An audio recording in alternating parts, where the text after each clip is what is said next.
Hi everyone, and welcome to The Sleepy Scientist. I'm really happy you're here. Tonight, we're going to go on a calm and quiet trip to learn something amazing. So get comfy, take a deep breath, and let's enjoy this peaceful science story together. Before we start, tell me in the comments, where are you watching from and what time is it for you right now? If you like relaxing science videos, don't forget to tap the like button. Now let's begin. If you sit very still and listen, not to the voices around you but to the spaces between them, you might start to notice something strange. A feeling more than a sound. A hum so gentle it hides beneath the breath of silence. Most people never notice it, but it's there all the time everywhere, in your room, beneath the trees, floating above oceans. This is not your imagination. It is real, and it is ancient. Scientists once thought silence was just the absence of noise. But now we know better. Even in the stillest moments, the universe is never quiet. There are low, deep sounds all around us, sounds we can't hear with our ears but which move through everything, including us. These are the background frequencies of our world. Some come from nature, like the soft tremble of wind in trees or the rustling of insects underground. Others come from machines, wires, and cities. But some go even deeper, frequencies born from the earth itself. Below the human range of hearing lies something called infrasound.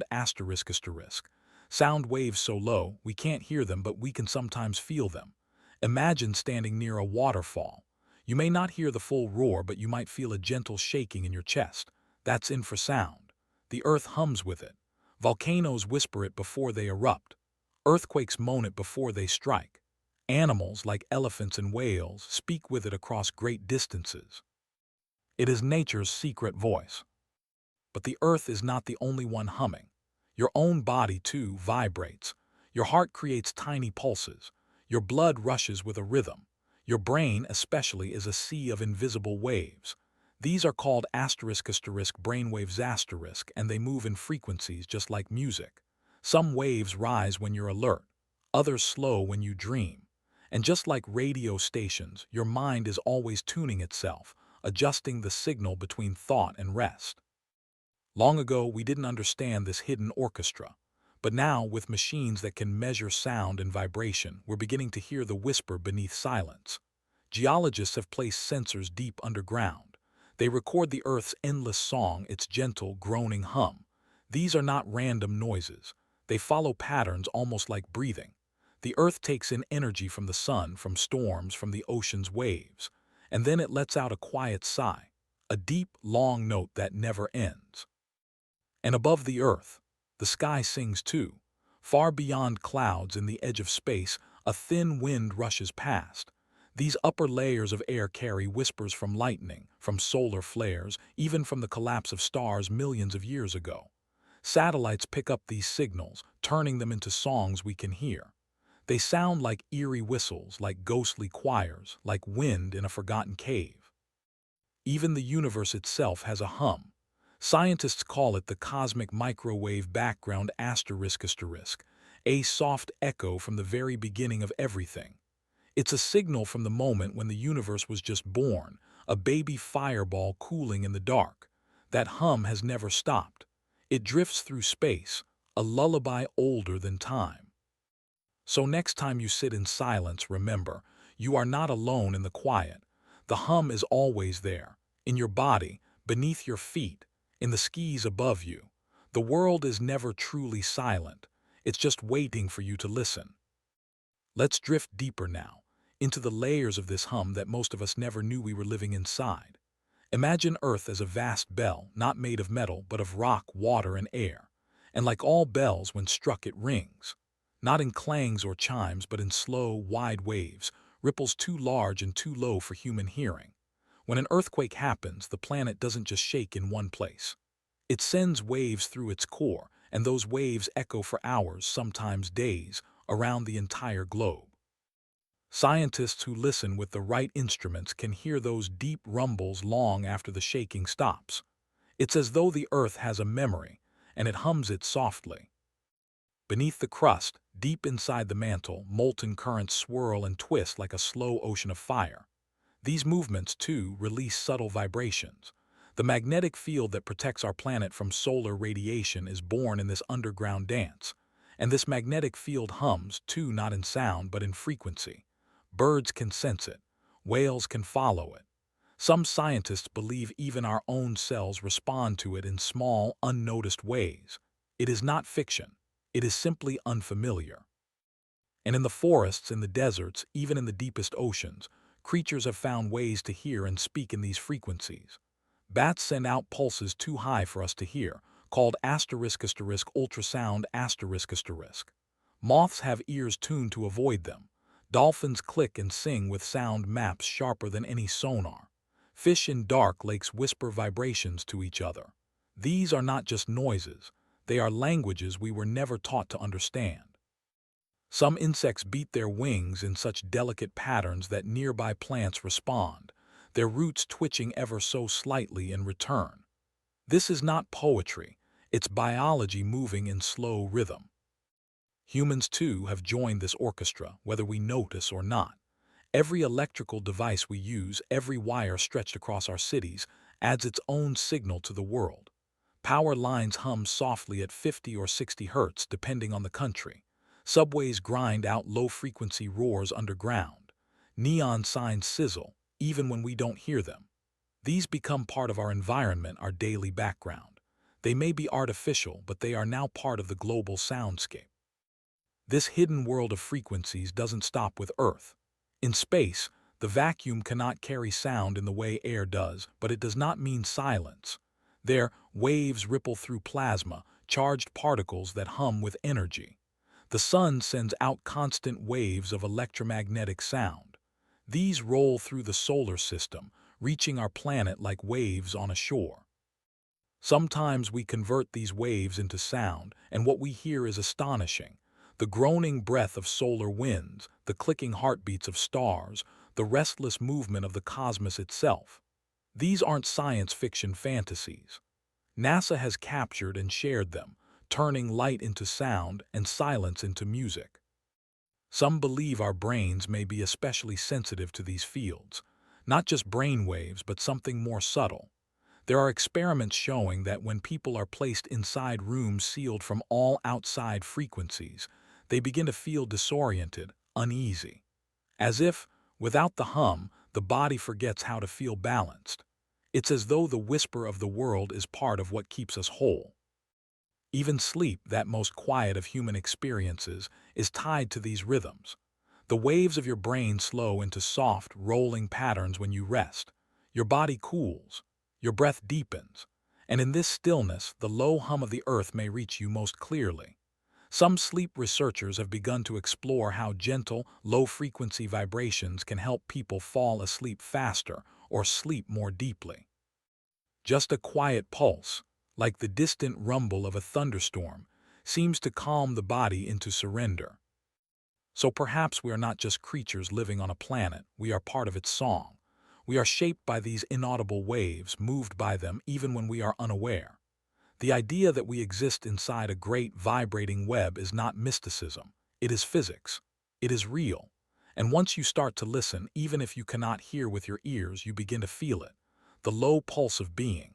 The invisible hum, always just beneath the silence, always just behind the noise. Next time you walk through a quiet forest or lie in bed at night, remember, you are surrounded by messages not meant for ears, but for the body, the bones, the breath. It is not silence that holds you. It is the deep, ancient song of the earth, the sky, the stars, and you, humming gently within it. You can almost feel it now, can't you? The soft vibration beneath your skin, the quiet pulse in the floor beneath your feet, the way silence seems to hold its breath before releasing something older than sound. This final movement of our story takes us inward, where the invisible hum becomes something not just around us, but within us. For as much as the earth and the stars carry frequencies, so too do our bodies. You are not a solid shape, but a dance of particles, atoms bonded by invisible forces, each one vibrating, moving, resonating in patterns both ancient and unique.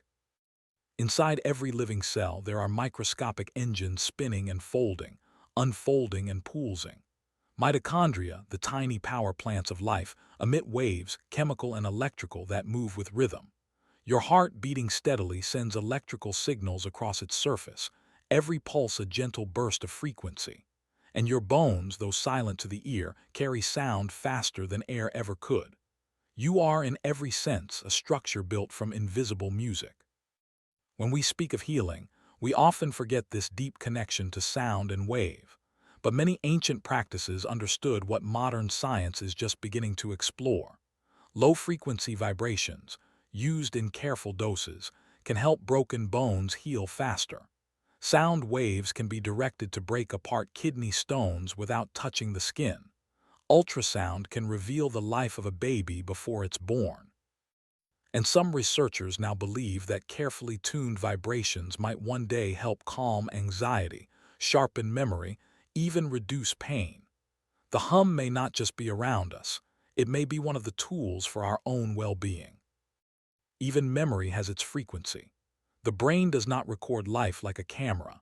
Instead, it hums in patterns, firing neurons in sequences that create thought, emotion, recall. These waves, alpha, beta, theta, delta, each flow in different moments of consciousness. When you focus, one wave dominates. When you dream, another takes its place. And just like musicians tuning to the same key, your thoughts sometimes align with external sounds without you knowing. A certain tone, a song, a hum in the room, it can change the pace of your heartbeat, the depth of your breath, the speed of your thoughts. The Earth's hum doesn't ask us to hear it. It doesn't demand attention, but it does ask us to remember that we are not separate from this planet but woven into its frequencies. That long before language, long before words, there was rhythm. The beating of wings, the crashing of waves, the pulsing of light, the echo of atoms dancing in the void. We are born into a song already in progress, and we leave it mid-measure. What happens in between is the dance of listening. And still, the cosmos continues its quiet chorus. Galaxies spin with inaudible rhythm. Neutron stars pulse like ticking clocks. The black silence between galaxies may feel like absence, but it, too, holds the faint residue of frequencies that began at the dawn of time.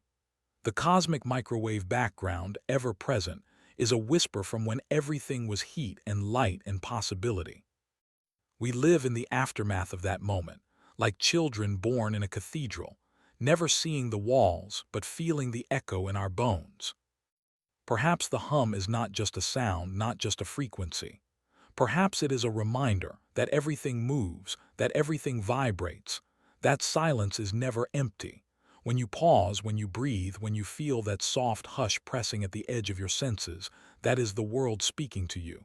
It is not loud, it is not urgent, it simply is. In the end, the hum becomes something more than science. It becomes a companion, a comfort, a thread that ties you to the rocks below, to the clouds above, to the stars so distant they seem like dreams. You do not need to hear it. You only need to know it's there. And in that knowing, you are held. So now rest. Let the invisible hum carry you gently into quiet. Let it remind you that you are part of something vast and ongoing. The earth hums, the stars whisper, and you, dear listener, are a note in the song that never ends. Imagine the smallest thing you can think of. Then go smaller, past grains of sand, past cells, past molecules. There, hidden beneath everything you've ever touched or seen, are atoms, tiny structures dancing with invisible energy. They are not still, they never sleep. Even in total darkness, even in the coldest silence, atoms move. They vibrate, they hum. And in this motion they carry the rhythm of existence itself. Atoms make up everything, your skin, the air, the oceans, the stars, but they are not solid balls. They are mostly space with tiny particles dancing in orbits of probability. The center, called the nucleus, holds protons and neutrons. Around it swirl electrons, not in paths like planets, but in clouds, blurred, uncertain, shimmering with potential. These particles do not behave like anything we know. They flicker between being waves and dots. They appear and disappear. They pass through walls. They seem to know when they are being watched. This is the strange world of quantum mechanics, where nothing is ever fully still. Even when atoms seem frozen, they still sing. Deep inside cold metal at temperatures close to absolute zero, where you'd think everything would stop, the atoms still quiver. They release soft packets of energy called phonons asterisk, tiny bursts of sound, too small to hear, too fast to catch. These phonons travel through solids like whispers, bouncing off particles, carrying information. Some scientists now believe we may someday use them to send messages through matter itself, a kind of sound-based computing built from the vibrations of the invisible world. In the quiet of night, your own body is alive with these hidden movements. The atoms in your muscles stretch and shift. The atoms in your blood flow with purpose. And all of them, in ways we cannot hear, are creating vibrations, minute precise, endlessly complex. These vibrations do not vanish. They ripple outward, blending with the frequencies of other atoms. Like instruments in an orchestra, each molecule adds its voice, and the body becomes a soft song of structure. Light, too, is part of the atom's music. When an atom absorbs energy, like warmth from the sun or a spark of electricity, it can jump. Its electrons move to a higher level, excited and unstable, but soon they fall back, releasing the energy in the form of light. This is called quantum emission and it happens everywhere, when neon signs glow, when stars shine, when fireflies flicker in the dark. Every flash is a note in the atom's silent song. At this level, the rules of reality twist. Particles do not move in straight lines. They teleport. They interfere with each other like waves in a pond. They become entangled bound together across space so that when one moves, the other feels it instantly, no matter how far apart. This is not just theory, it's been tested, observed, and confirmed. Einstein called it spooky action at a distance, and even now, physicists are still trying to understand it. Some dream of quantum networks, where messages could travel without wires, through entangled particles alone. And so, in the stillness of the world, there is no real silence. Every atom sings, every particle dances, the floor beneath you hums with activity, the air around you buzzes with invisible waves, and inside your body, the atoms that once belonged to stars continue their quiet chorus. They do not need your ears to sing. They have been singing since long before your birth, and they will continue long after in the endless dance of matter and energy. If you could somehow hear them, it might sound like a soft shimmer, a glimmering whisper, a distant lullaby of light and motion. But you do not need to hear to feel it. You are made from it. You are the song. Let's drift deeper now, into the places where this invisible symphony becomes more than theory, where atoms not only hum but respond to their surroundings like living things. In the laboratory, scientists trap single atoms in chambers of light and silence. Using lasers, they cool them to temperatures so low they hover just above motionlessness. But even then, the atoms move, not with sound but with quantum rhythm. At this level, the rules are not like those we know. Time feels soft. Space feels uncertain. It is a realm where cause and effect blend into probability. Inside your body, trillions of these atoms form molecules that twist and shift in complex dances. Proteins fold into shapes that determine your health, your thoughts, your identity. These folds are not random. They happen because of vibrations. The atoms jiggle, stretch, and rotate, pushing against one another like dancers in a slow, silent ballet. A single misstep in this molecular choreography can lead to illness. A perfect performance sustains life. And always the music continues, unheard but deeply felt. Even emotions may leave traces in this invisible vibration. When you feel fear, your heart beats faster, but deep within, your cells change too. Hormones surge, proteins shift, and your atoms respond. When you feel joy, the song changes again. It's as though your body sings its state of being, not in notes you can hear, but in resonances you carry. This is not magic. It is bioelectricity, chemistry, quantum force, all interwoven into something that feels like meaning. Air around you is full of these unseen oscillations. Radio waves carry voices through walls. Microwaves heat your food by shaking water molecules. Infrared light, though invisible, warms your skin by vibrating your cells. And then there is sunlight, the purest form of atomic music we know. The sun does not just shine, it plays a spectrum. Every color is a different energy, a different frequency, a different voice. Plants absorb this light, converting its song into sugar, into growth, into life. You eat those plants, their music becomes your body. In distant galaxies, where telescopes can barely reach, atoms hum in harmony we are only beginning to recognize. Hydrogen, the simplest and most ancient element, emits a soft radio wave that can travel for billions of years. By listening to this one frequency, scientists can map the structure of the universe itself, like using a single note to chart the shape of a cathedral you cannot see. It is a sound that stretches across time, carrying the echo of the universe's first breath. Quantum physicists are exploring a world where vibration may be the most fundamental reality of all. Some propose that particles, forces, even space and time are born from tiny vibrating strings.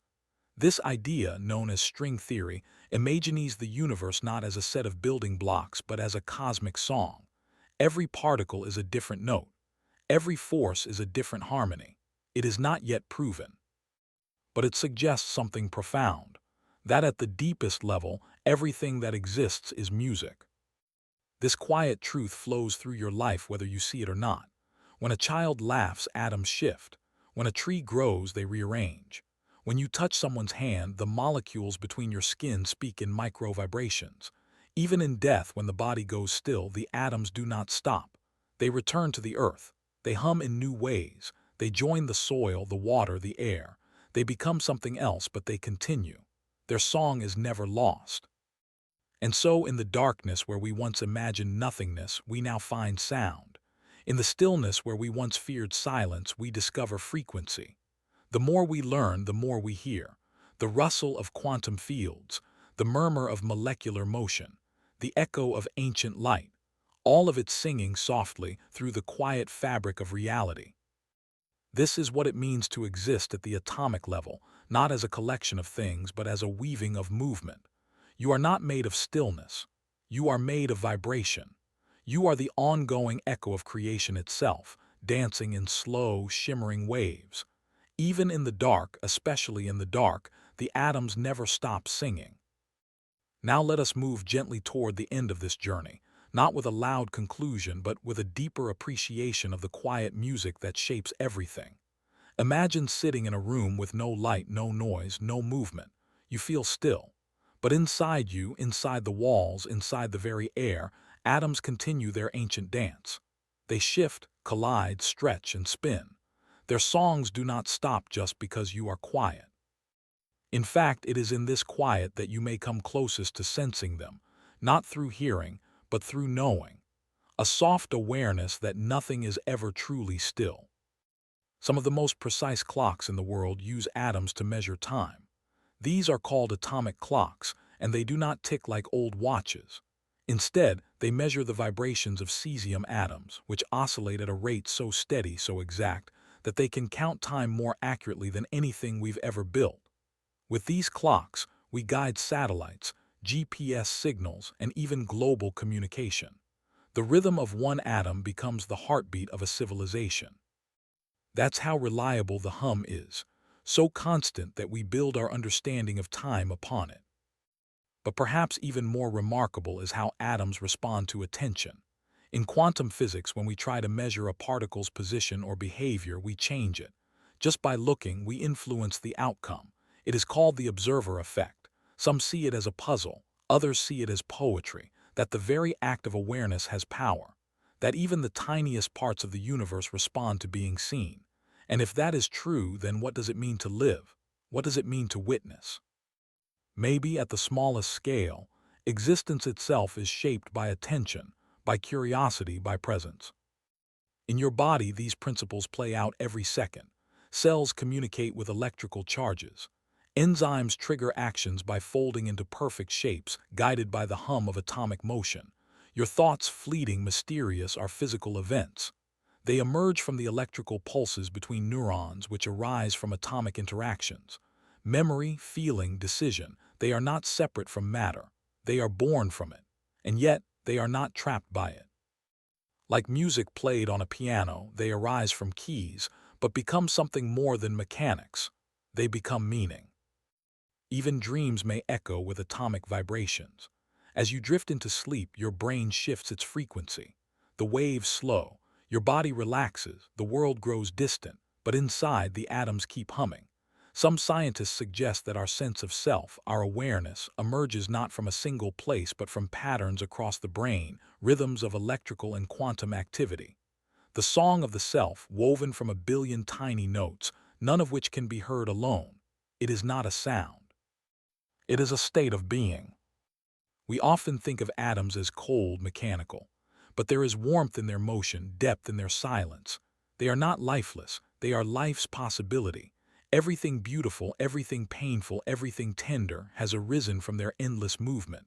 The colors of a flower, the softness of skin, the flicker of thought, the sound of a voice, all of it shaped by atoms that once belonged to stars and now belong to you. And when your time ends, the atoms do not disappear. They return, to wind, to water, to root and rock. They carry with them traces of your rhythms, your experiences, your quiet hum. You do not vanish. You transform.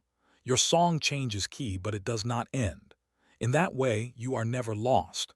You are simply remixed into the next verse of the universe's unfolding melody. So now take a breath.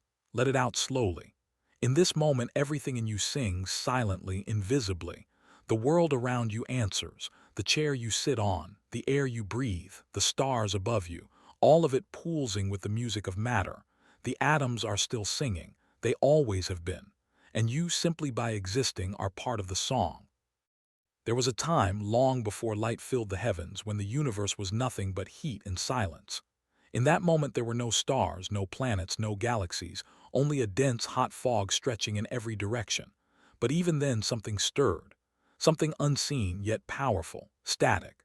Not the kind you feel when you touch metal, not the crackle of a radio out of tune, but a deep, ancient energy woven into space itself. It hummed with potential. It rippled with charge. And from it, everything we now know began to form. This static in its earliest form was the afterglow of the Big Bang. Scientists call it the cosmic microwave background asterisk, a faint signal left behind when the universe first cooled enough to let light escape. For billions of years, this static has traveled through space, stretching and softening, until it reached us as a quiet whisper in the dark. If you tune an old television to a channel with no signal, some of that flickering fuzz, some of that noise, is this ancient radiation. You are, in a way, seeing the light of creation, still echoing through time. But this background is not just a leftover. It holds a map. Hidden within it are tiny fluctuations, areas just a little hotter or cooler than their neighbors. And those tiny ripples, no bigger than a whisper across space, would one day become galaxies. Gravity gathered matter where the static nudged it slightly denser, and over millions of years, stars ignited. Solar systems spun into motion. The structure of the cosmos, vast and beautiful, was seeded by these delicate variations in the hum. Static shaped the stars. Even today, the universe carries a faint electric tension.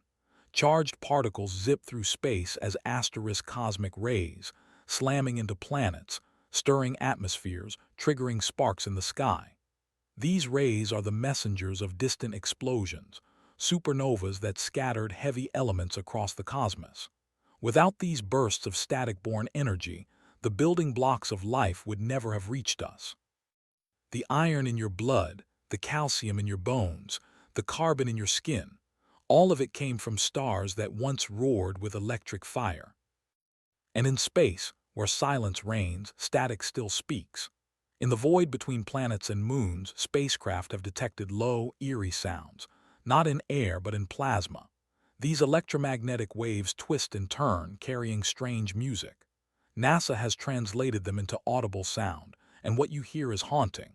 The wail of Jupiter's radiation belts, the clicks and whistles of Saturn's magnetic field, the ghostly echoes of solar winds brushing past Earth's shield. It is the voice of the universe, not spoken but broadcast in waves. Even lightning, here on our planet, connects us to this cosmic hum. When lightning flashes, it sends out radio waves that circle the globe. In some quiet places, you can listen to them as *****, quick, popping sounds in the radio spectrum. But these storms do more than crackle. They feed the Earth's own electromagnetic field, a soft, steady vibration called the **Schumann resonance asterisk. This frequency, resonating around our planet, matches certain brainwave patterns. Some researchers wonder if our minds have evolved in rhythm with this static, pulsing faintly in the background of every day. We often think of space as empty, of silence as the absence of anything. But static reminds us that even in the quiet, something is always moving. Charged particles tremble in magnetic fields. Radio waves bounce from planet to planet. Light, stretched across billions of years, still carries stories from the beginning of time. This is not noise. It is memory, the universe remembering itself in frequency and vibration. And we are not just observers of this static. We are its children. The same energy that crackles across a winter sweater, the same buzz you feel before a storm, is made of the same force that shaped galaxies. It flows through our machines, powers our homes, flashes in our skis, and fills the space between stars. You feel it when you touch something and spark. You see it when lights flicker. You hear it faintly in the hum of existence. Let us now move deeper into the hidden paths that this static follows, where it no longer feels like a leftover whisper, but instead becomes a silent architect of what we see and feel. Imagine static not as chaos, but as a signal waiting to be understood. This static carries structure. It holds fingerprints of the universe's first breath. And within these subtle frequencies, scientists have discovered an invisible grid, a vast framework known as the asterisk cosmic web asterisk, where galaxies are not scattered randomly but lie along threads of dark matter and energy. And what holds it all together? The echo of primordial static, still tugging on space like strings on a harp. Through telescopes tuned not to sight but to vibration, scientists can detect these ancient murmurs. They build radio observatories high in the mountains or deep in desert valleys, where human noise is scarce and the universe is free to speak. These machines don't see stars the way your eyes do. Instead, they hear them, tuning into their electromagnetic whispers, catching the signals of neutron stars spinning like lighthouses, or black holes releasing quiet jets of energy before swallowing light itself. Every signal is shaped by static, distorted by its passage through charged space, filtered through clouds of ancient radiation. And in decoding that distortion, we learn about what the universe is made of. The static even touches our own technology. Solar flares, born from twisted magnetic loops on the sun's surface, send bursts of energy across the solar system. When they arrive, they shake our satellites, disrupt GPS signals, cause glowing auroras in polar skis. These solar storms are reminders that space is not still. It is electric. It is alive. And we exist inside its vast, invisible weather. Even on Earth, static plays a role in our biology. Your body is not isolated from this charge, it is a conductor. Your nervous system works through electricity, using tiny charges to send thoughts and reflexes down long, branching wires. Each neuron fires like a spark, and together, these countless sparks create thought, memory, perception. When you touch something, when you feel joy, when you dream, it's electric static flowing across neural circuits. It's so small you don't notice it, yet powerful enough to shape your entire reality. Some researchers are beginning to ask whether the background frequencies of Earth, the electromagnetic buzz of the planet, the hum of artificial signals, the pulses from the sun, have a subtle influence on mood, sleep, or even consciousness. The brain, after all, is sensitive to frequency. And if the world around us is full of soft static, perhaps we are not only hearing it, but responding to it. Some experiments suggest that when exposed to specific frequencies, people feel more focused, more relaxed, more connected. It's as if we are, without knowing, tuned to the same station the Earth is broadcasting. And then there is the question of what came before the static. Before light, before form, there was only energy. At the smallest level, before atoms formed, space boiled with uncertainty. Tiny virtual particles popped in and out of being. Some collided, creating light. Others vanished, leaving behind subtle ripples in spacetime.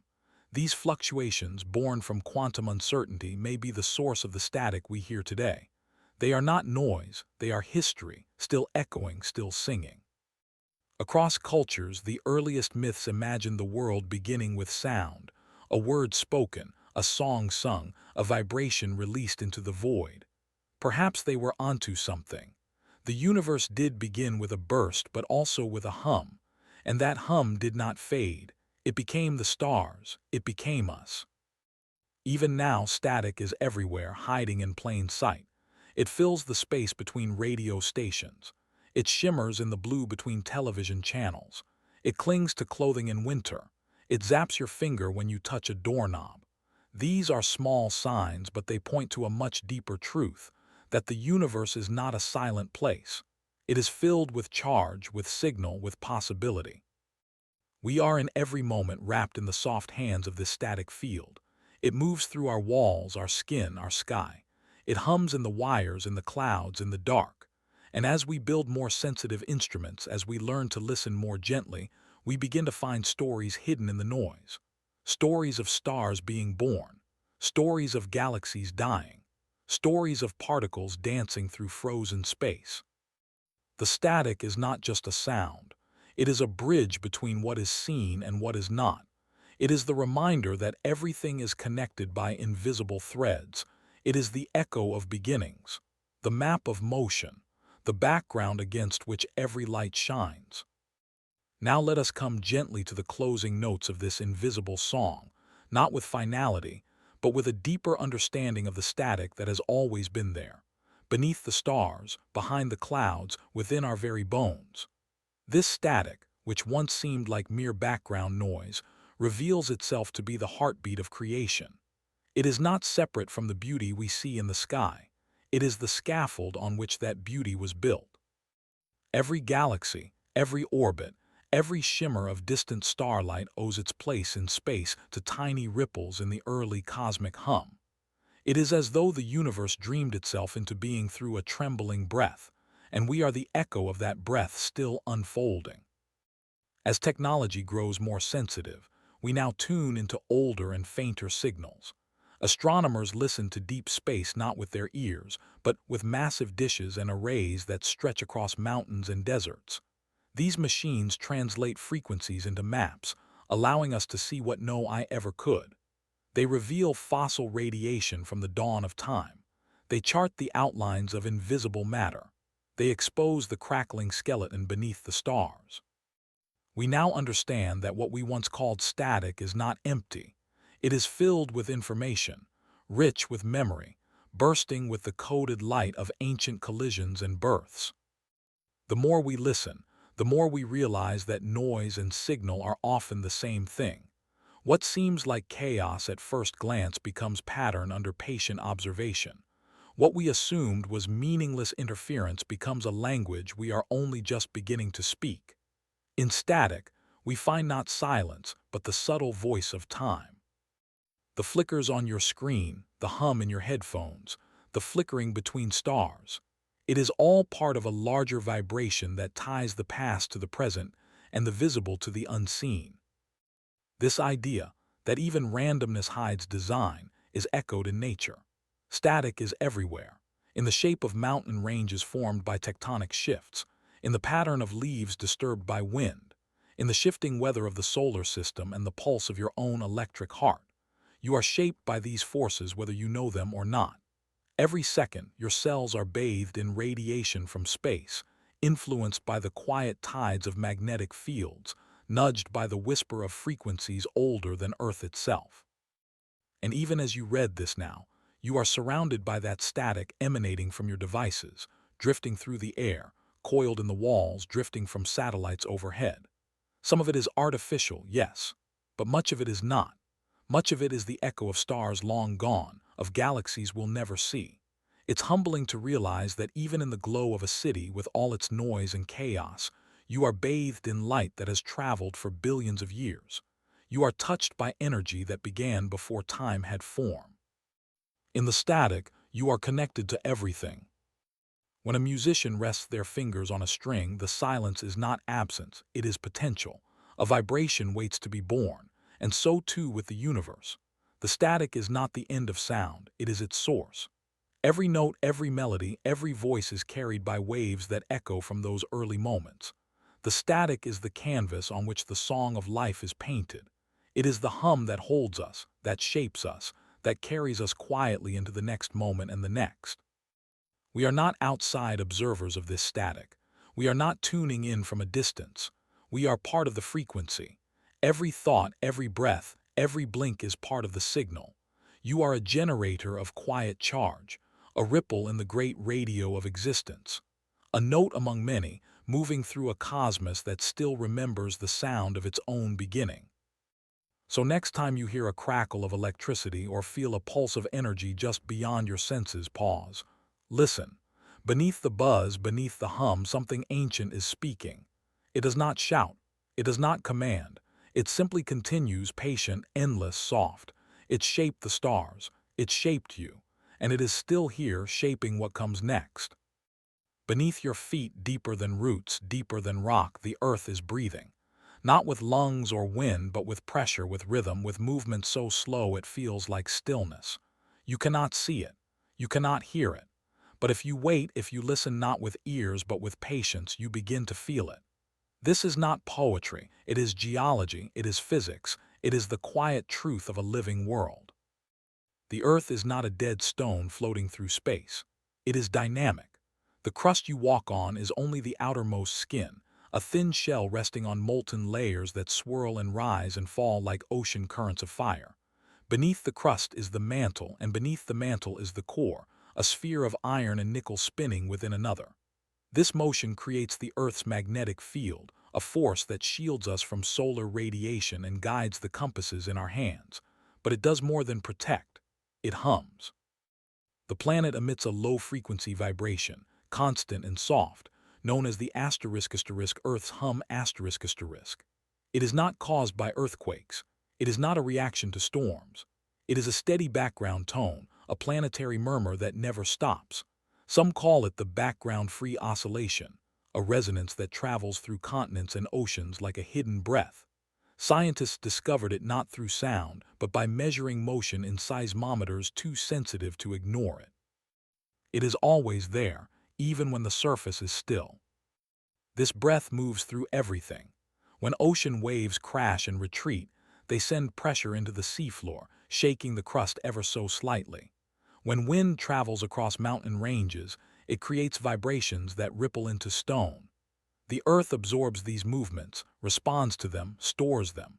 It is a network of soft signals, a web of tremors too gentle to feel but strong enough to shape how land forms and breaks. You may think you are standing still, but the ground beneath you is rising and falling, millimeters at a time, over years, over lifetimes. Even the atmosphere plays its part.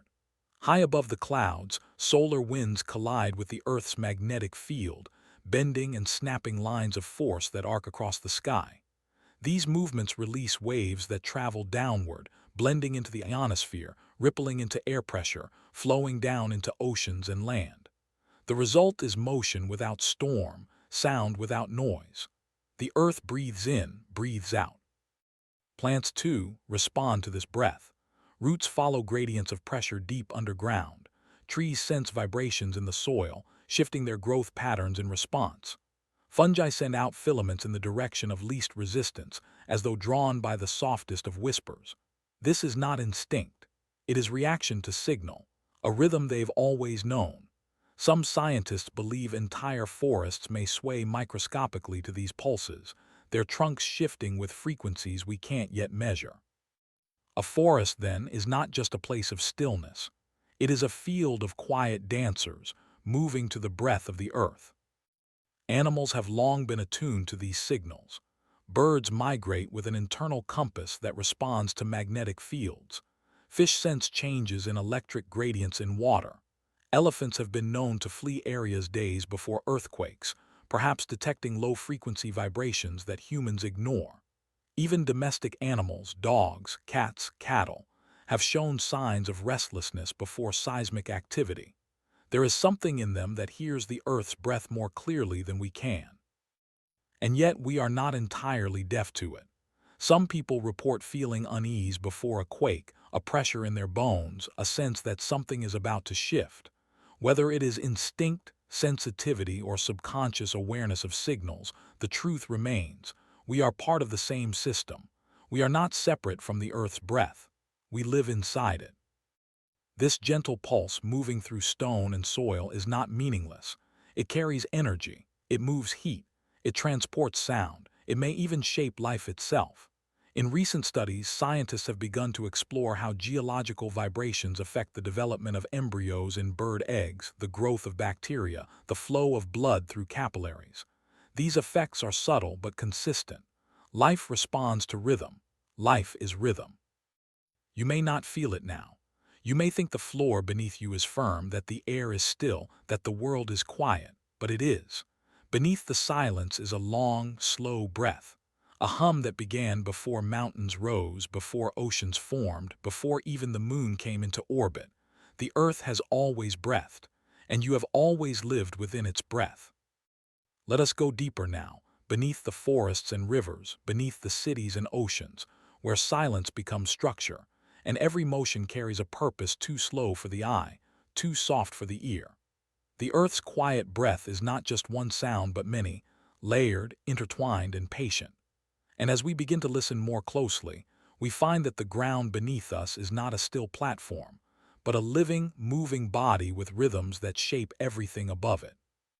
Continents drift, slowly and silently, floating atop a sea of molten rock in the mantle. This movement, called plate tectonics, is the great exhale of the Earth's inner heat. Mountains are born when plates collide.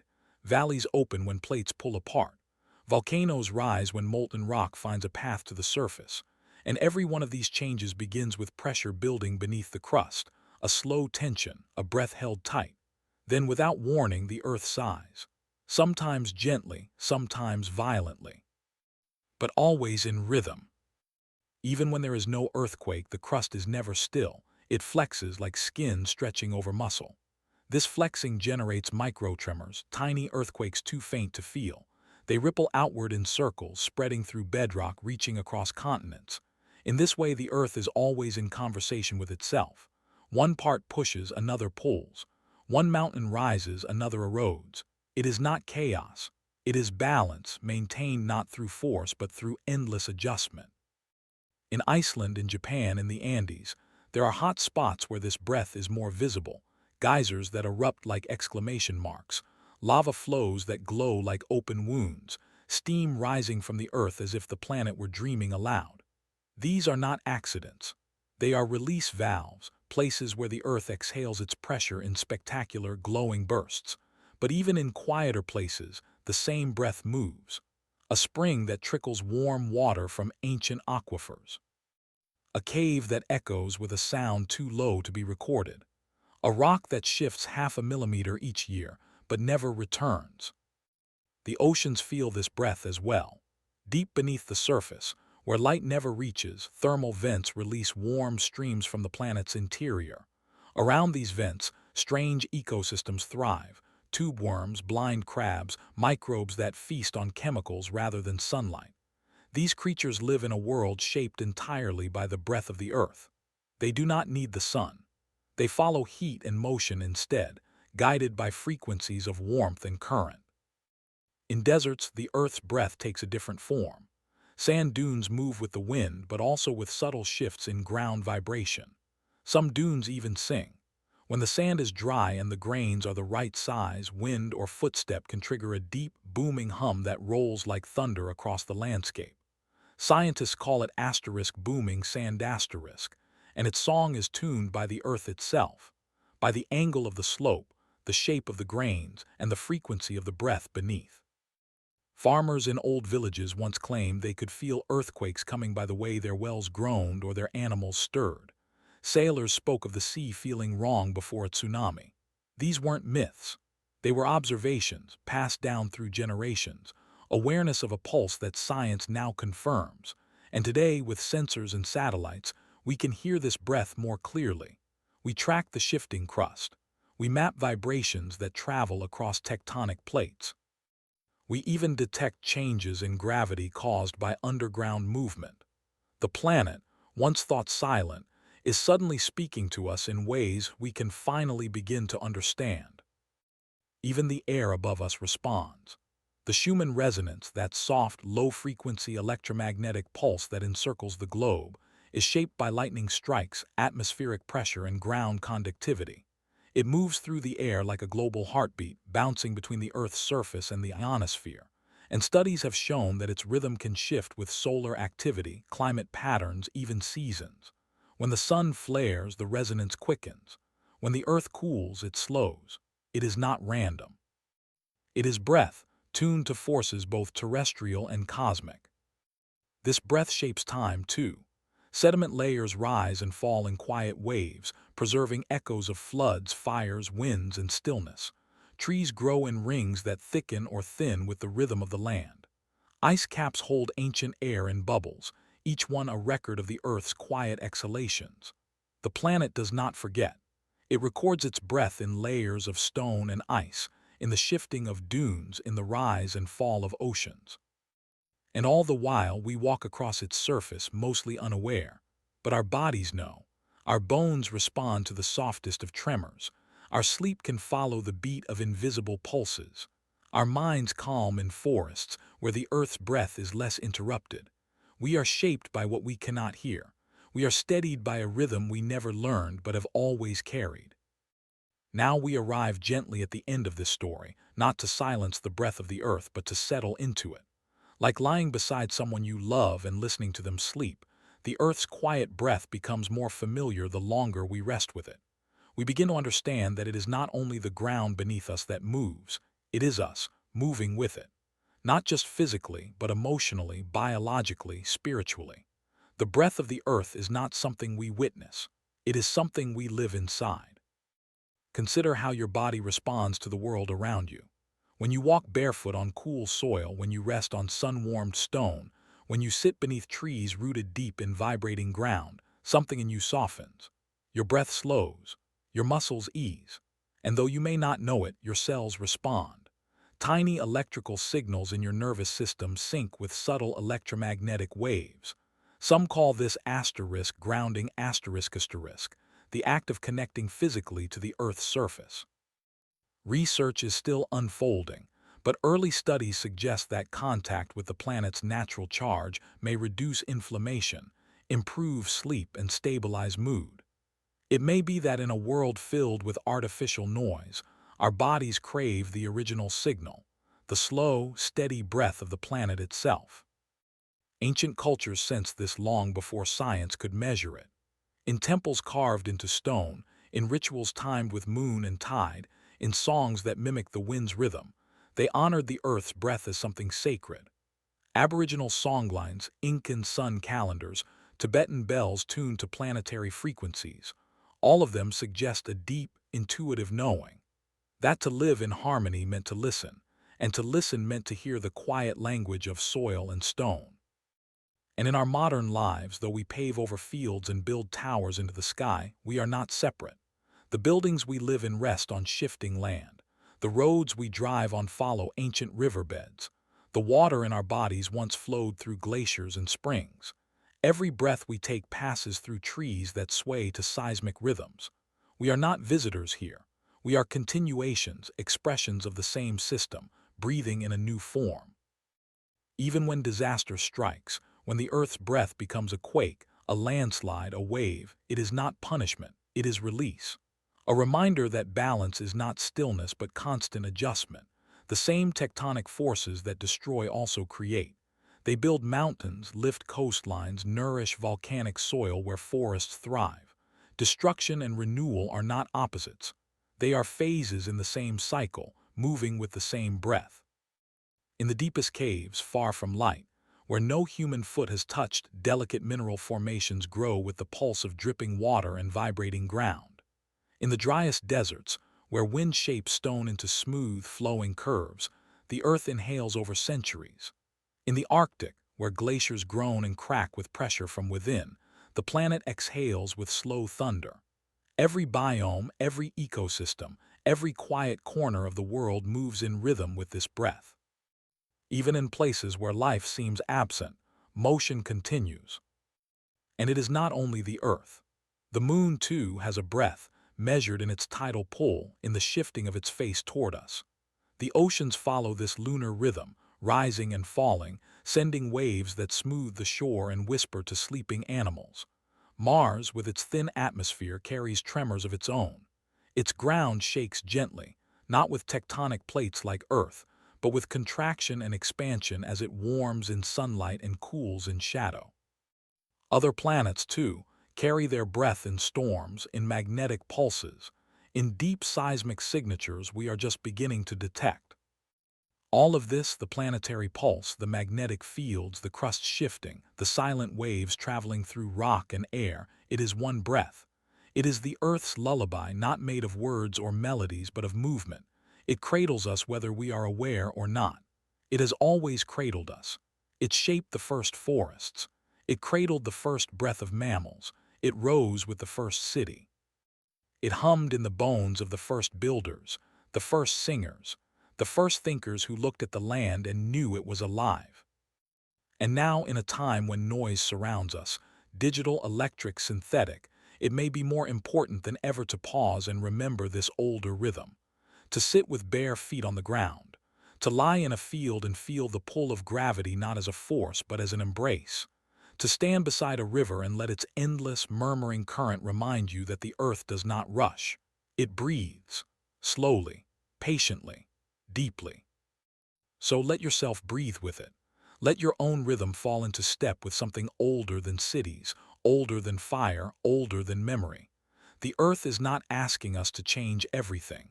It is simply reminding us that we belong, that we are not visitors or owners but part of a living body. And in that quiet breath, repeated for billions of years, we are held. We are home. Inside your skull, beneath the soft curves of skin and bone, something extraordinary is always happening. It doesn't hum with words. It doesn't flicker like a light bulb, but it pulses. It glows. It flows with quiet electricity. This is your brain, not just a place of thoughts, but a field of frequencies, a chamber of waves, a secret radio broadcasting night and day, whether you are awake, asleep, or dreaming in between. The brain is made of billions of neurons, each one a tiny living wire. They do not glow like lamps. They do not move like muscles. Instead, they send signals in pulses, brief electrical flashes called action potentials. These pulses do not travel alone. They come in patterns, in bursts, in rhythms. When thousands of neurons fire together, they create asterisk brainwaves, asterisk, slow or fast, soft or strong, depending on what you are doing or feeling. These waves are not fantasy. They can be measured with machines, drawn as lines across a screen, recorded as music of the mind. There are several types. Delta waves asterisk are the slowest. They rise during deep sleep, when the mind lets go of thought and drifts into pure rest. Theta waves asterisk appear during dreams, when the brain begins to wander and imagine. Alpha waves asterisk arrive when your eyes are closed and your body is calm, like the silence before a snowfall. Beta waves asterisk speed up with focus and logic, and gamma waves asterisk, the fastest, flicker when you solve puzzles, when ideas click, when awareness peaks like lightning in a storm. Each of these waves has a frequency like radio stations on an old dial, and your brain is always tuning, always shifting. When you fall asleep, the dial turns gently toward theta. When you solve a problem, it moves toward gamma. Your thoughts are not random. They ride on the curves of invisible waves like boats drifting on slow-moving rivers. You are not just thinking. You are vibrating. This inner radio is not just about mental activity. It connects to the body too. Your heartbeat changes with your mood. Your breath slows with alpha waves, quickens with beta. Even the cells in your organs respond to this flow. Some researchers believe that health itself may depend, in part, on the harmony between the body's physical rhythms and the brain's quiet waves. When the rhythm is steady, you feel peace. When it's tangled, you feel unease. And these waves are not sealed inside your skull. They leak. They ripple outward. The electromagnetic fields generated by the brain stretch beyond your body just slightly, but enough to be measured. You carry a signal, a soft halo of thought, a quiet envelope of frequency that changes with your emotions, your dreams, your state of mind. Some wonder if this signal interacts with the fields around us, with the Earth's resonance, with the static of the air, with the rhythm of other minds. Scientists are only beginning to understand how deep this goes. In recent years, studies have shown that when people meditate together, their brain waves can begin to sync. When musicians play in harmony, their neural rhythms fall into step. When a parent cradles a child, their heart rates, breathing, and brain waves begin to mirror each other. It is as if the brain is not a lone broadcaster, but part of a quiet network, a secret radio tuned not only to the self, but to others. Even in silence, the brain listens. When you enter a quiet room, your mind begins to shift. The alpha waves rise, the edges soften. If you stay long enough, you may feel as if time slows down. This is not imagination. It is a change in signal. The brain's radio is reacting to quiet, not with fear or boredom, but with a deeper kind of attention. A readiness to rest, to heal, to remember what the world sounds like beneath the noise. Long ago, mystics spoke of the third eye, of inner sight, of voices heard in stillness. Today, we might understand those experiences not as magic, but as brainwave shifts, moments when the mind's signal changes frequency, opens new channels, quiets the noise of everyday thought to hear something deeper, not outside, but within. And when you dream, this secret radio becomes a theater of frequencies. The waves shift into slow patterns, allowing your brain to build stories, to float through memories, to imagine things that never happened and believe them while they do. Dreams are not just visions. They are frequencies painted across the canvas of your resting brain. You may not hear these waves as sound, but you feel them. You feel them when you sigh in calm, when you snap into focus, when you drift into sleep, when you close your eyes and find peace in a quiet room. You are never without this signal. You are never off the air. Let's wander further now, into the hidden chambers of this inner signal, this quiet current flowing through every moment of your awareness. The brain's frequencies are not just tools for thinking. They are the very scaffolding of how we live, how we learn, how we remember. Every thought you have ever had has ridden on a wave. Every memory, every fear, every joy was born from the gentle dance of electrical pulses moving in patterns so precise they could only belong to you. These waves are shaped not only by the brain's wiring but also by the world around you. When sunlight hits your eyes, even with closed lids, your brain's activity shifts. When you step into nature, surrounded by green and birdsong and flowing water, alpha waves rise and settle the nervous system. The mind, once restless, begins to breathe more slowly. This isn't coincidence. It's your brain responding to frequency with frequency, to rhythm with rhythm. You are, in every sense, a resonant being. What's more, your brain is constantly scanning for harmony. It searches for patterns in music, for cadence in speech, for the regular rhythm of a walk or a heartbeat. And when it finds these rhythms, it begins to match them. This process is called entrainment, and it allows your internal radio to sync with the world. If you listen to a steady drumbeat, your brainwaves begin to echo its rhythm. If you hear rain falling gently on a rooftop, your mind might settle into slower, deeper waves. The brain, like a forest, responds to the weather of sound. This is why music affects us so deeply. A lullaby can soothe a child not just emotionally but neurologically. A soft melody can calm the autonomic nervous system. A beat can guide movement. A harmony can open memory. When musicians play together, their brains light up in synchrony. When an audience listens, their minds pulse with shared waves. It is a moment of collective frequency where individuals become a single signal. Music, then, is not just art. It is communication between brains at the most fundamental level. And yet this signal is delicate. It can be tangled, disrupted, distorted. The modern world is full of interruption, flashing screens, sudden alerts, mechanical hums, conversations layered over each other. These sounds and sights jolt the brain, pulling it from one frequency to another, often too quickly to recover balance. This is why constant stimulation can leave us exhausted. It's not just information overload, it's rhythm confusion. The signal gets scrambled and we feel scattered. But the brain can recalibrate. When you lie down in a quiet room, when you close your eyes, when you let your breath slow and steady, the waves begin to soften. Alpha rises, theta whispers. The mind, given even a few minutes of stillness, can return to its own frequency. It remembers how to hum. Some people, through meditation, prayer, or breathwork, learn to guide this signal consciously. They enter states where the brain emits slow, even waves rich in clarity and calm. Monks who have meditated for decades can sustain gamma waves, the fastest, most unified frequencies, for extended periods. Their brains, far from being quiet, are symphonies of connection. Scientists have begun to explore how these states relate to healing, memory, and even perception of time. The results suggest that the brain's radio, when finely tuned, may reach beyond what we usually call thought. Even in sleep, the brain's waves continue their work. During REM sleep the mind enters theta and beta waves, replaying memories, solving problems, organizing the day's events. Dreams are not random, they are shaped by these waves, unfolding in the rhythm of a mind at rest but never still. In deep sleep delta waves dominate. They clean the brain, washing away toxins, restoring energy, rebuilding focus for the day ahead. Every stage of sleep is a different signal. Every signal has a purpose. There is evidence that certain frequencies may influence not only the brain but the body's cells.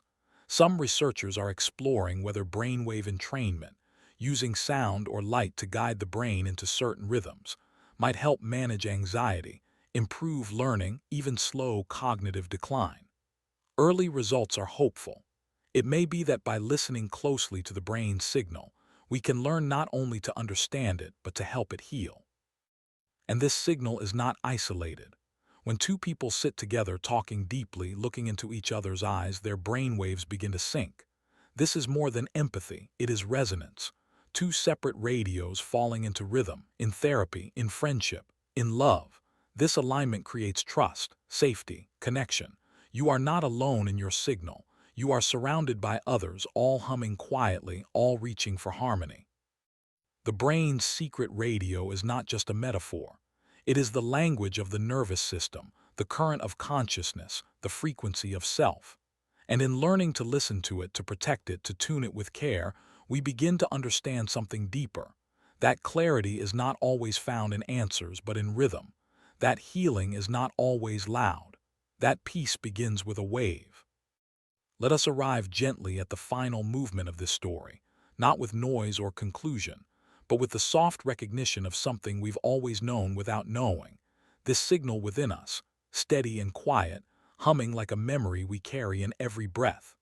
The brain's secret radio is not a trick of science or a poet's image. It is the very rhythm of life's awareness. And in this last stretch of understanding, we find that the mind is not just a machine of thought. It is a field of resonance, a living antenna tuned to the song of the world. Consider how easily your thoughts change when you are near someone calm, how tension softens when you sit beside a friend who speaks slowly, who listens deeply. That is not magic, it is coherence. Their nervous system speaks to yours in the language of steady waves. Your own brain mirrors what it senses. And in this shared frequency, something ancient awakens. We remember what it means to belong. The human brain is not a fortress, it is porous. It listens not only to words, but to pace, to tone, to silence.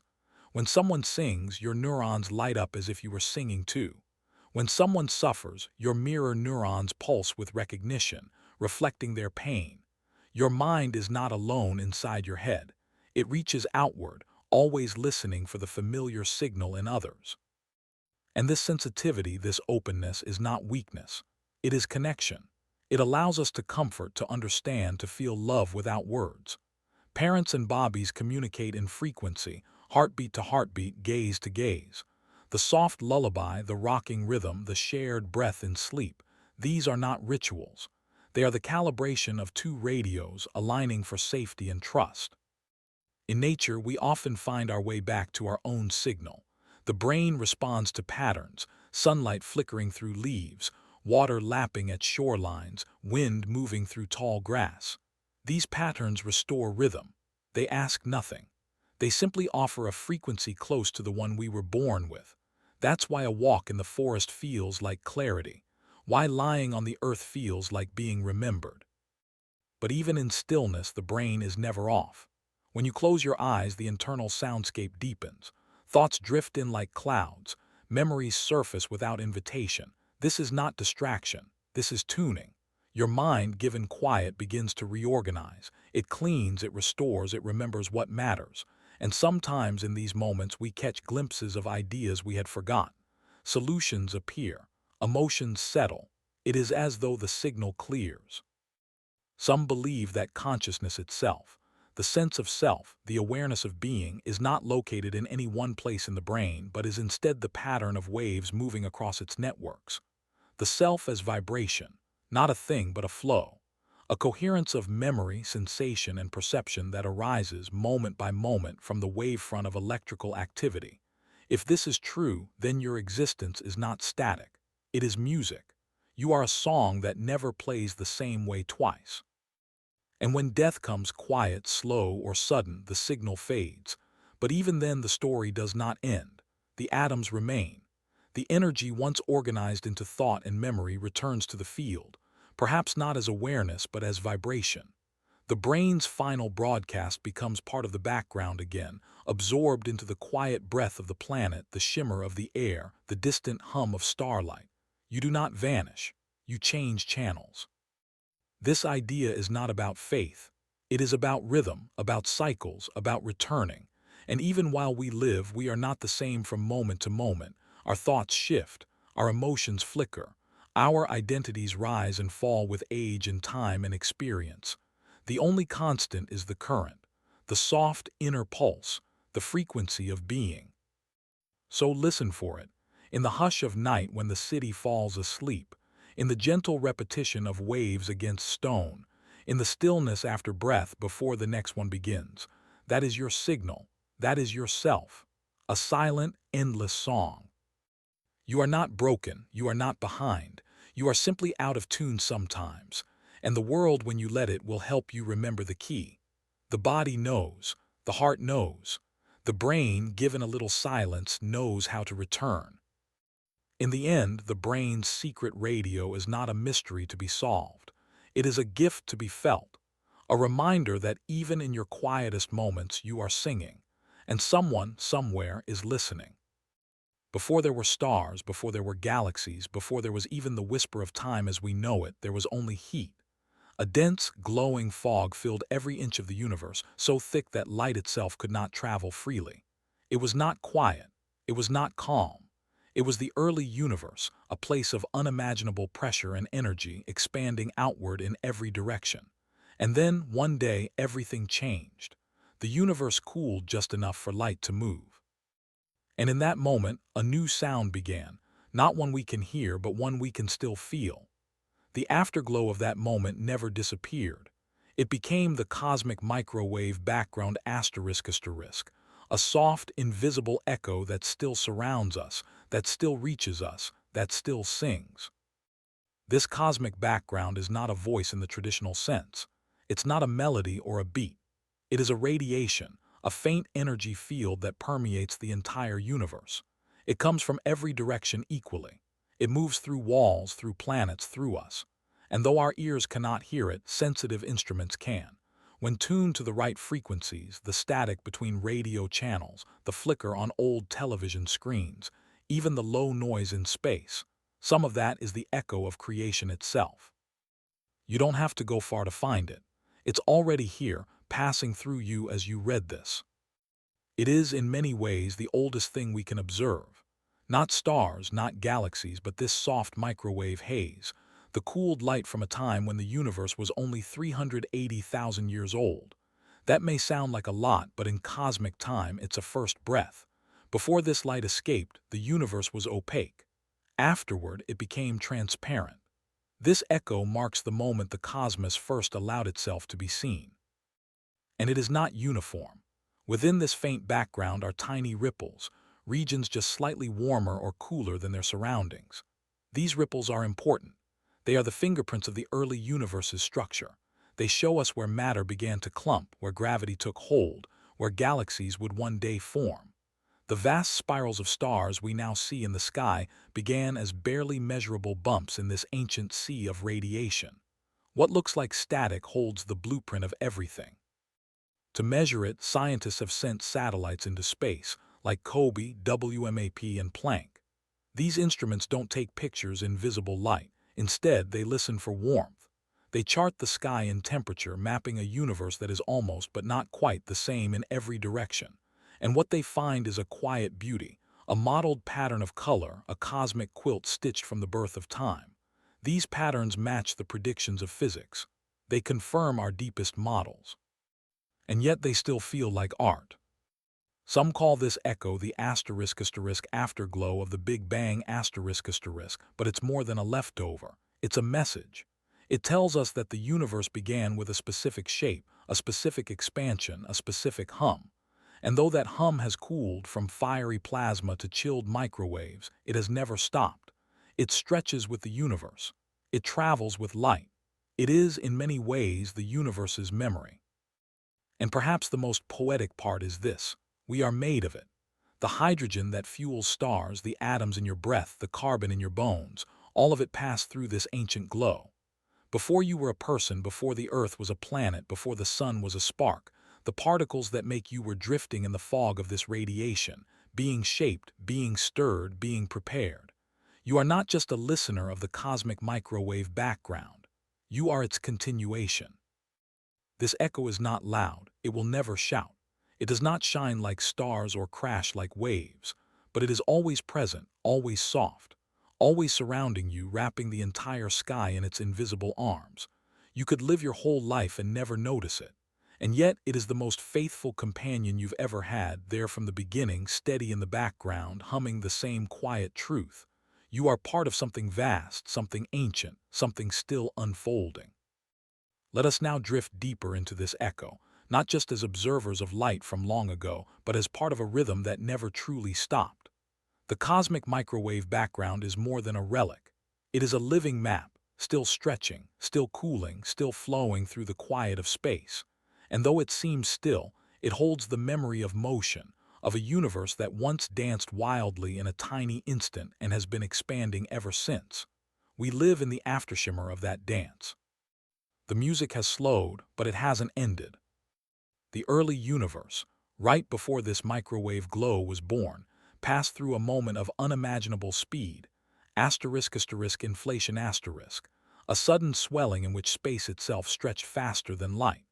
This moment left imprints, faint waves of density and shape, frozen into the background like the ripples on a pond long after the stone has sunk. These ripples would one day guide the birth of galaxies. It is as if the universe whispered its own future into the static. Not with words, but with probabilities. Not with certainty, but with potential. Some of the most delicate measurements ever made have been attempts to find these ripples, to detect the subtle polarization in the microwave background.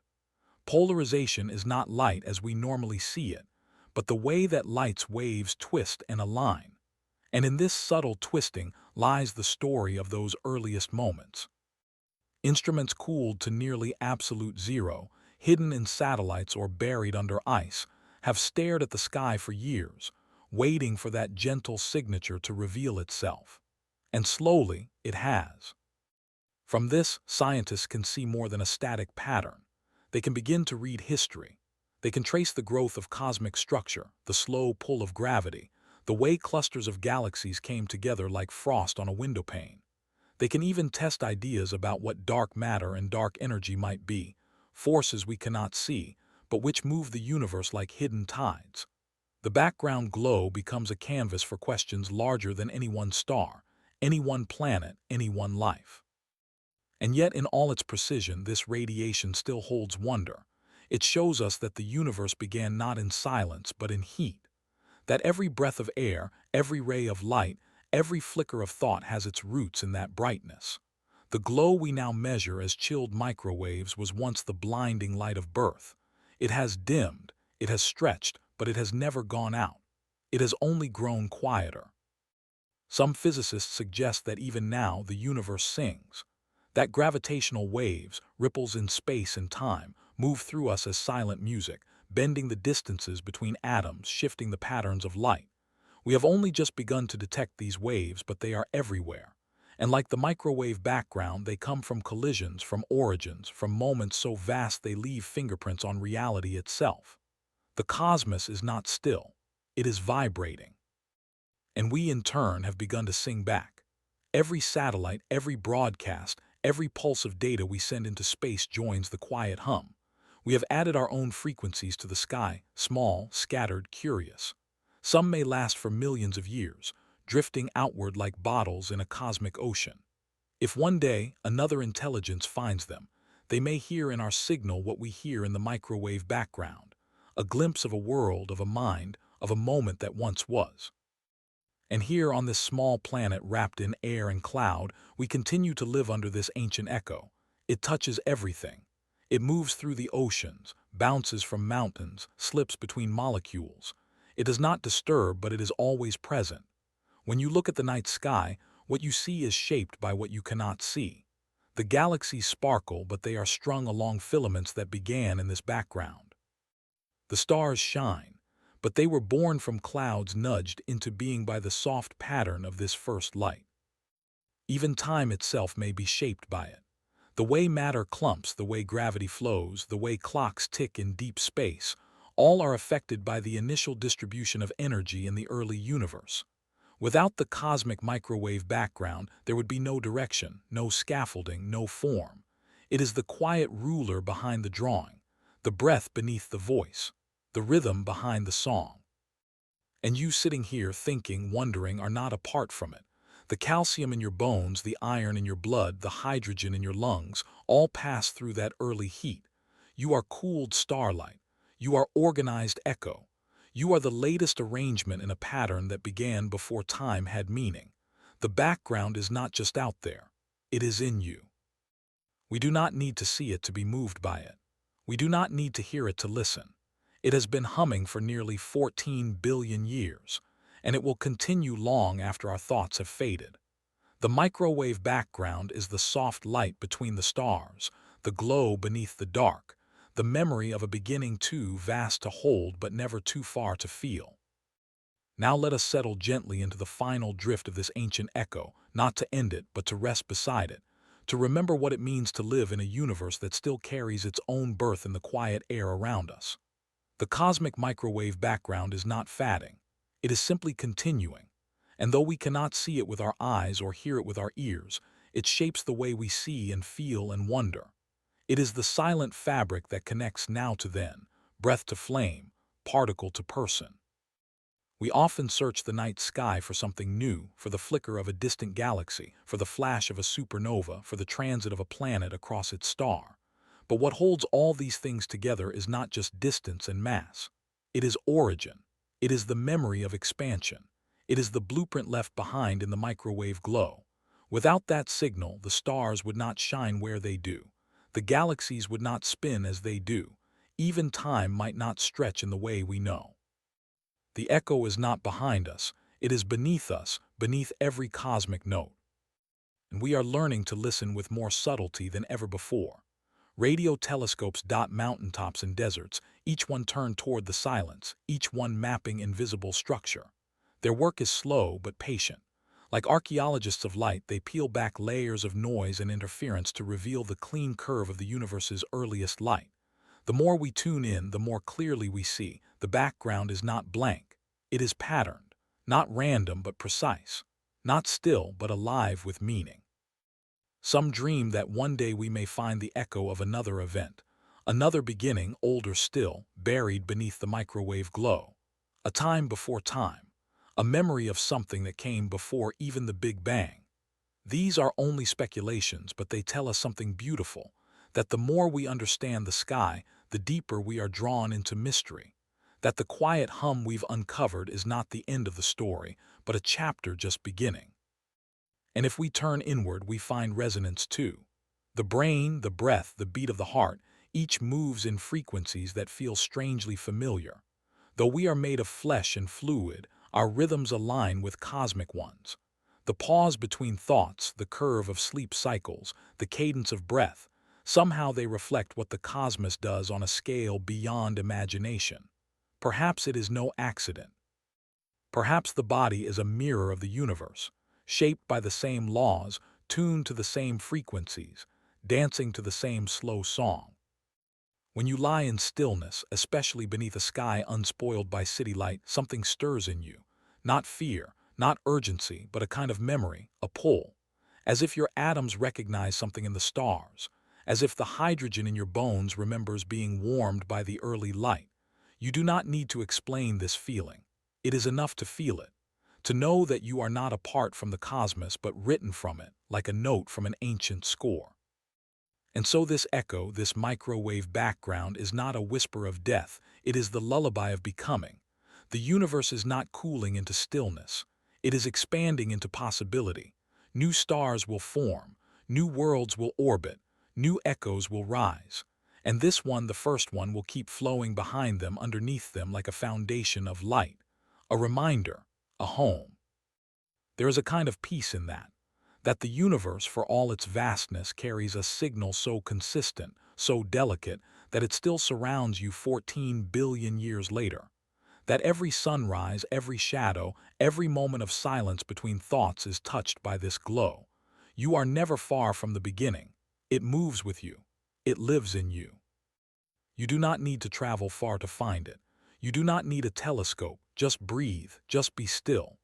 Imagine the entire sky wrapped in a soft vibration. Imagine space not as empty but as full of the oldest warmth.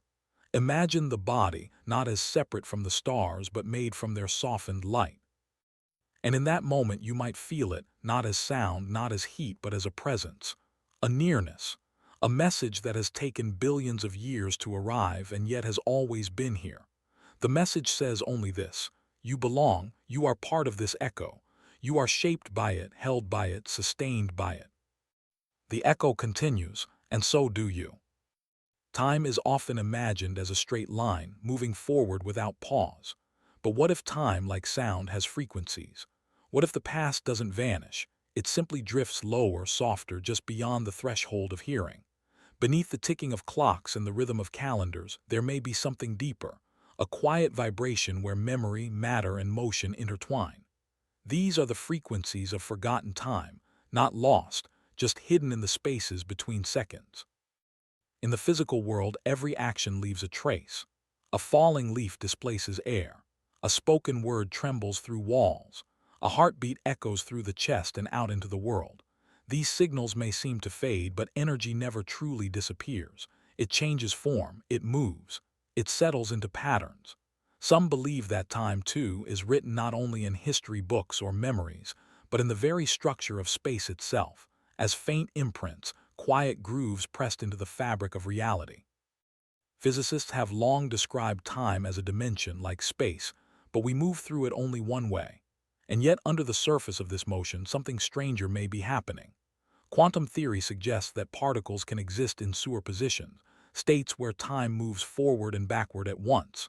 In experiments with entangled particles, changes to one affect the other instantly, across distance, and some suggest across time. These aren't science fiction fantasies. They are measured effects. And they hint at a reality where the past is not gone, but woven into now. If space and time are made of fields of frequencies, then it's possible that moments leave echoes behind, not ghosts in the traditional sense, but resonances. Patterns of organization that linger, waiting for the right conditions to rise again. This may be why certain places feel heavy with memory, why silence in an old room feels different than silence in a new one. The walls have heard things, the floors have held grief, the light filters through dust that once surrounded voices. Not because the past remains, but because its frequency has not fully left. Our bodies, too, carry these vibrations. DNA is more than a code for making proteins. It is a thread of memory. Coiled within it are the rhythms of generations. The way your heart beats was shaped by millions of years of practice. The pace of your walk, the tone of your voice, even the pattern of your dreams, all echo something older. Some researchers believe that memory may be stored not only in neurons, but in the structure of electromagnetic fields, fields that continue beyond the firing of synapses. If true, then every moment you live adds another layer to a quiet, invisible archive. And in nature, time loops in its own way. Trees grow rings year by year, recording flood and drought in the width of their trunks. Ice traps ancient air in bubbles, preserving a breath from 10,000 winters ago. Coral reefs store chemical shifts in the layers of their skeletons. Sound waves, once thought to vanish, can be reflected and trapped in complex environments, bouncing endlessly, fading slowly. These are not metaphors. They are real frequencies, measurable and enduring, soft but present. Some scientists have begun to study how brain waves shift when people enter certain places, sacred sites, deep caves, quiet cathedrals, even wide deserts. The data suggests something subtle. The mind responds to space not only with thought but with rhythm. There may be places on Earth where time itself feels different, not because the hours change, but because the frequency of experience shifts. Moments stretch, thoughts deepen, memory becomes more vivid. These places, it seems, are in tune with something old. Ancient cultures may have known this intuitively. Many temples were built not only with stone but with sound. The dimensions of chambers were tuned to amplify specific tones. Chants and instruments echoed in ways that resonated with the body, with the earth, with something beyond. Rituals followed lunar cycles. Festivals aligned with solstices. These choices weren't only symbolic. They were practical expressions of an understanding that time was not a river but a tide. And perhaps that tide still moves through us. Perhaps what we call intuition, those sudden flashes of knowing, of remembering without cause, is a tuning into the frequencies of forgotten time. A moment when the signal becomes just strong enough to reach consciousness. When the hum of something past flickers against the mind's edge, you pause, you feel something, and though you cannot explain it, it feels real. Time may not repeat itself, but it may rhyme.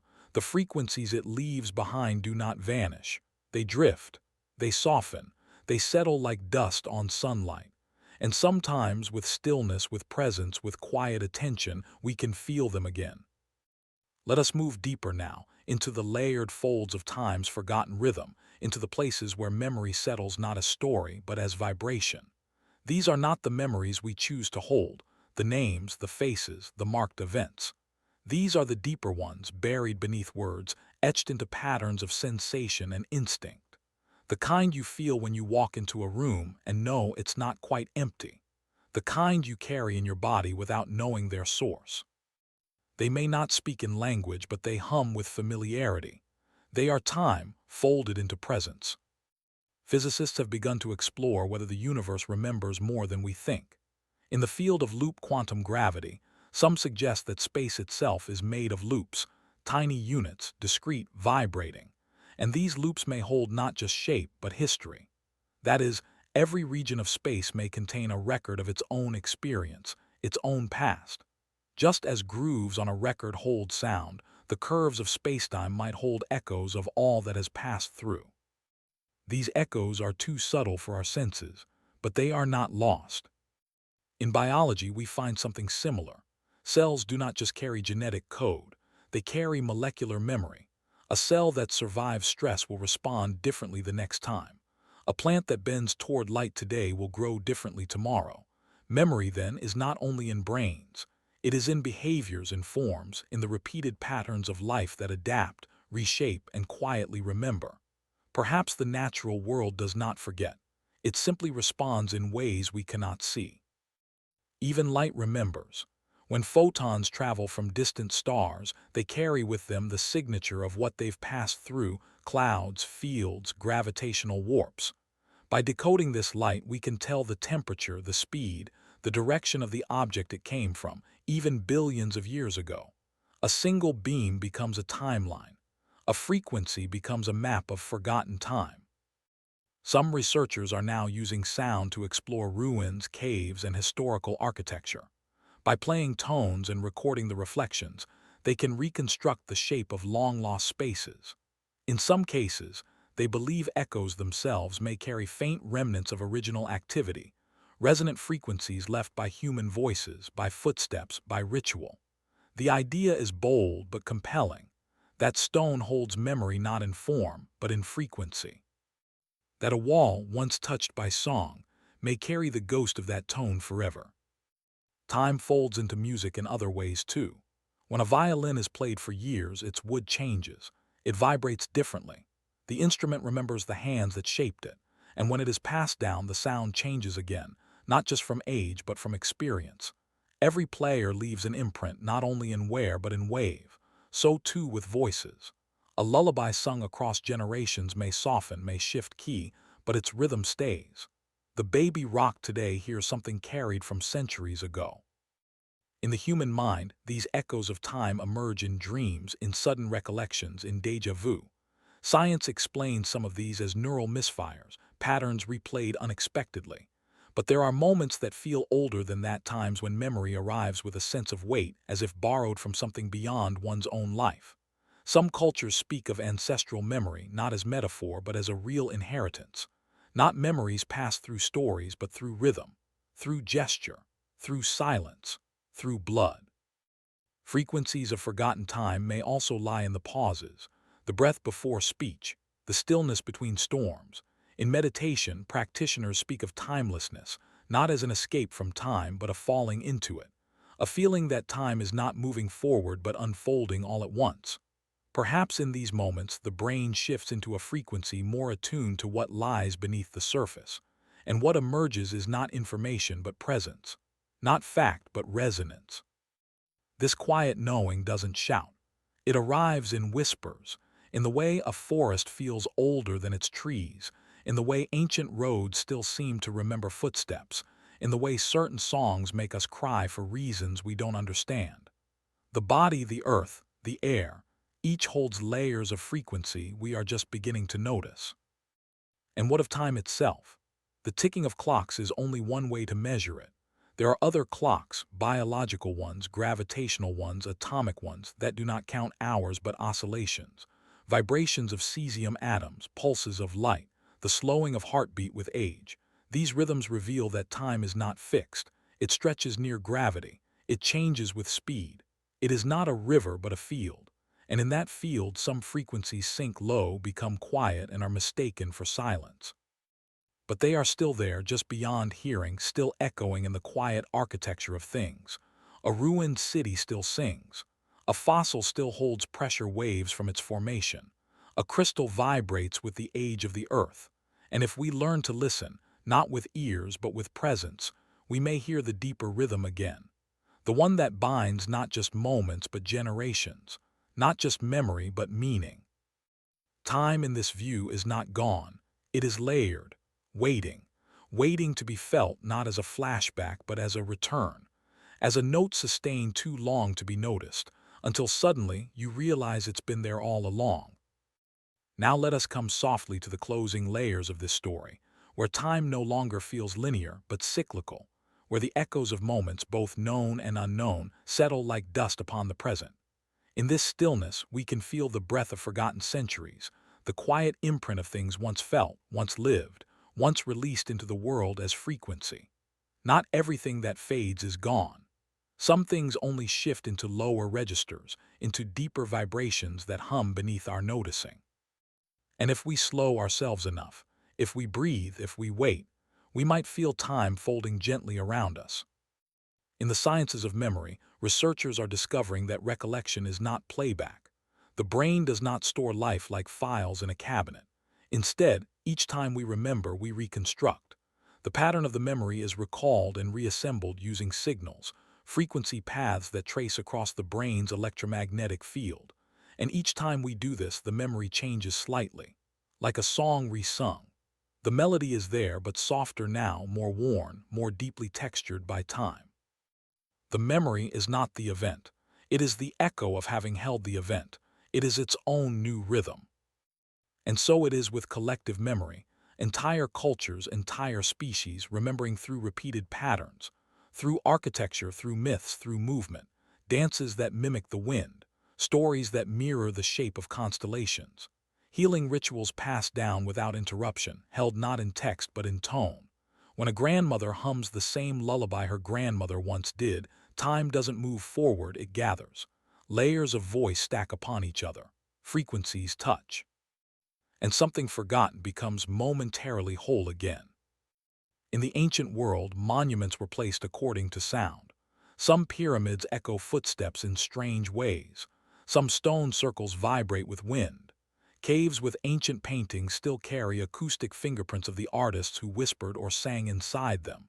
These people were not only marking territory, they were marking time, sealing stories not in ink but in resonance, creating spaces where the past could be felt, not just imagined. In quantum mechanics, particles exist as ** probability waves until observed. The act of noticing collapses them into position. And some have wondered, what if the past, too, lives in probability, until felt again, until seen, until heard? What if memory itself is an act of wave collapse, a pulling back of one thread from the great, woven hum of everything that has ever been? This isn't something science has proven, but it is something the heart seems to know. When you remember someone long gone and for a moment they feel close again, not in image but in presence, that may not be illusion. That may be resonance. Time does not need to be fast to be powerful. Some frequencies stretch across centuries. A glacier moves inches each year, yet its pressure shapes the planet. A coral reef grows so slowly it feels still, yet its soundscape is alive with life. Your heartbeat slows when you sleep, and in that slowing the brain finds time to clean itself, to sort, to heal. Slowness is not absence. It is depth. It is the long tone in the symphony of being. This is why stillness feels sacred, why ruins feel full, why silence sometimes feels like it is speaking. The frequencies of forgotten time don't need to be loud. They only need to be uninterrupted. And when we make space for them, by walking without hurry, by breathing without distraction, by sitting quietly in places older than our questions, we open ourselves to their presence. We become receivers again, tuning forks in a field of echoes. And in this tuning something awakens, not knowledge perhaps but kinship, a soft awareness that we are not the first nor will we be the last, that our steps fall into a rhythm worn by countless others, that our joys, our sorrows, our questions have all been hummed before us by voices now silent but not erased. We carry their songs, in our blood, in our rituals, in our pauses. So the next time you feel something stir in a quiet room or sense meaning in a place you cannot name, don't rush to explain it away. Let it hum. Let it rise. Let it pass through you like a breeze through tall grass. You do not need to understand it to be moved by it. Not all signals are for deciphering.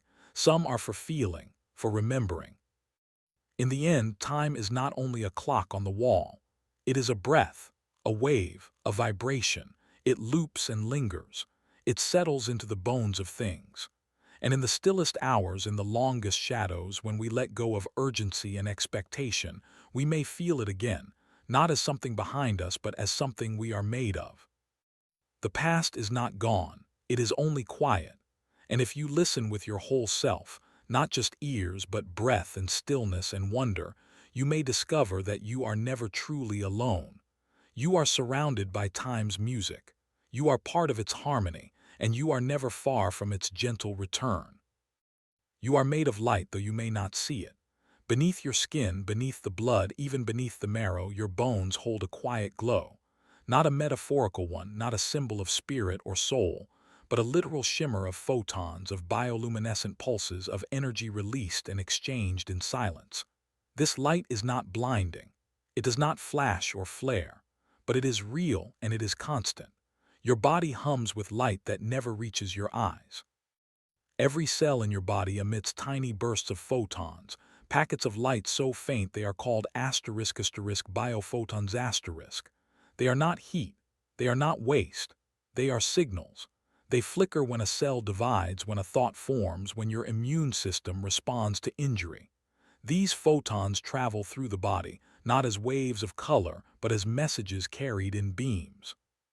They move along collagen fibers, which are arranged in a lattice, a crystalline structure that can guide light the way glass fibers carry internet through cables. and your bones, rich in collagen, become pathways for these subtle pulses. This is not fantasy, it is measured. Scientists using ultrasensitive cameras have recorded these flickers, these whispers of light. They are strongest in the brain, the hands, and the chest. They increase during meditation. They rise in healing. They shift with emotion. And though they are millions of times dimmer than a candle's flame, they are steady. Like stars seen through a veil, they shine not to illuminate but to remind. The body is not just chemistry, it is communication through light. Bones are not dead. They are living tissue, dynamic, responsive, sensitive. Inside them, blood is formed. Inside them, minerals are exchanged. And around them, a field of vibration grows. Some researchers believe bones may act as resonators, amplifying not only sound but electromagnetic energy. They may shape the signals your body sends and receives. They may help determine how your cells talk to one another, how your brain aligns with your breath, how your whole system stays in tune. Ancient traditions hinted at this. The idea that the skeleton held sacred energy was not born from superstition. In Chinese medicine, bones are linked to the kidneys, the source of life's essence. In yogic practices, the spine is seen as a conduit for light. In shamanic cultures, the bones of the ancestors are honored not just for memory, but for power. And now, science begins to echo these ideas in new language. Photons, frequencies, fields. When light enters your eyes, it does more than help you see. It tells your brain when to sleep. It influences your hormones. It tunes your body's circadian rhythm. But light also enters through your skin, through your skull. And inside, your bones respond, not with movement but with vibration. They glow. They listen. They relay. Some believe that these internal flashes may even help guide stem cells as they repair damaged tissue. That the light we emit inside may not only carry information but intention. That healing may be not just chemical but luminous. A flicker of light in the right place at the right time could mean recovery, could mean renewal, could mean life continuing just beneath awareness. And still you feel none of this. The glow does not warm your skin. It does not shine in mirrors, but it is there.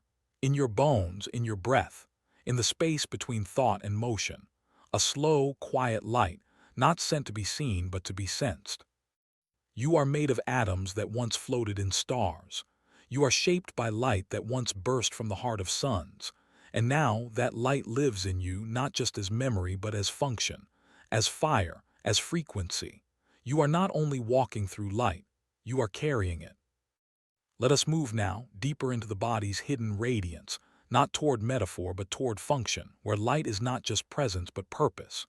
Every moment you live, cells throughout your body emit flashes of biophotons, tiny bursts of light created during the metabolic processes that keep you alive.